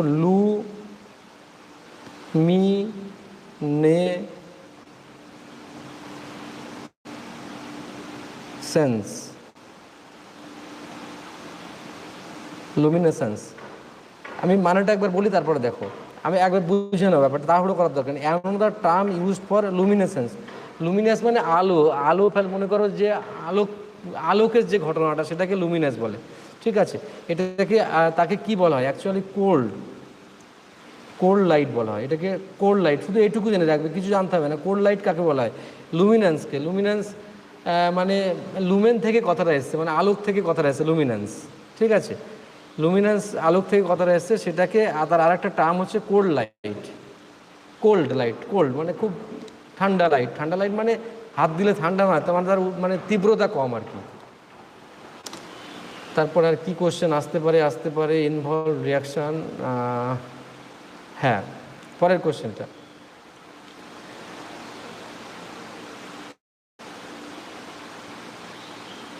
আচ্ছা, এই কোশ্চেনটা খুব ইম্পর্ট্যান্ট আজকের দিনে, মানে আজকালকের দিনে খুব ইম্পর্ট্যান্ট। বাই হুইচ, এগুলো কোশ্চেন অ্যান্সার হচ্ছে, ঠিক আছে বাবু।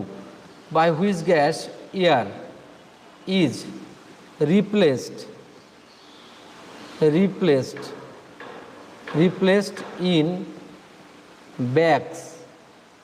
ইন ব্যাগস, খুব সুন্দর কোশ্চেন, লিখে নাও। Containing পোটাটো chips. দেখেছো কথাটা ভালো করে, সুন্দর কোশ্চেন।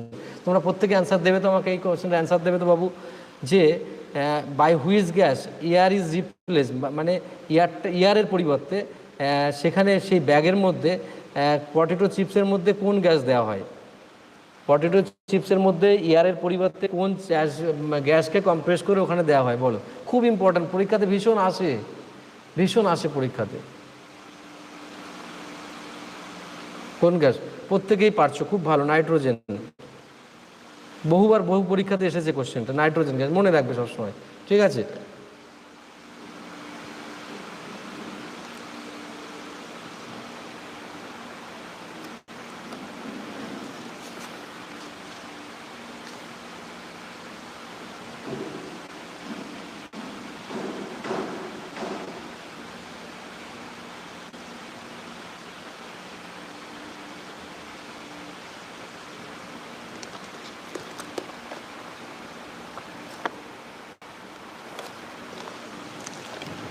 ওকে, আচ্ছা, এবার আমি একটা কাজ করো তো, প্রথমে চলে যাও একদম, মানে তোমার শুরুতে চলে যাও। শুরুতে গিয়ে তুমি 1 মিনিট টোটালটাকে তুমি যা খাতায় লিখলে, তোমার খাতায় লেখাটুকু 1 মিনিট দেখো, মানে আমি যেভাবে তোমাকে যা বলছি শুনে নাও। প্রথম একদম শুরুতে চলে যাও, 1 থেকে 2 মিনিটের মধ্যে তুমি পুরো খাতাটাকে একবার দেখে নাও, তুমি যেখানে লিখেছো বা পড়তে গিয়ে তুমি যে নোটটা করতে শুরু করেছিলে, 1 থেকে 2 মিনিট দেখে নাও, তুমি টোটালটা রিমাইন্ড করে নাও। অথবা আর একটা প্রসেস অ্যাপ্লাই করো এখানে, যে প্রসেসটা হচ্ছে তুমি চোখটা বন্ধ করো, ঠিক আছে, অনলাইনেই চোখ বন্ধ করো, হ্যাঁ চোখ বন্ধ করে দাও। চোখ বন্ধ করে তুমি প্রথম থেকে একবার ভাবো স্যার আজকে কী পড়ালেন, যতটা বেশি মনে করা যায় অল্প সময়ে তুমি একবার 2 মিনিটের মধ্যে মনে করে দেখো। আমি তোমার সাথে থেকে চুপ করে থাকছি, আমি কোনো কথা বলছি না, ঠিক আছে। আগে পড়াশোনার সিস্টেমটাকে তোমাকে শেখাতে হবে, তারপরে তো আস্তে আস্তে উপরের দিকে যেতে হবে। একবারে লাফ দিয়ে গাছে ওঠা যাবে না, তাহলে গাছ থেকে চিটকে পড়ে যাবো আমরা, হাত পা ভেঙে যাবে। তার জন্য সুন্দর করে কীভাবে এগোনো যায় সেই পথগুলো তোমাদেরকে শেখাতে হবে। তুমি মনে মনে ভাবো যে আজকে তুমি সকাল 9টা থেকে স্যারের সাথে রিলেটেড থেকে কি পড়লে, প্রথম থেকে মনে করো কি স্যার বললেন, একবার রিমাইন্ড করো, তোমার পাওয়ার অনেক বাড়বে। আমি বকবক করছি না, তুমি করতে শুরু করো। Start now, 2 minute.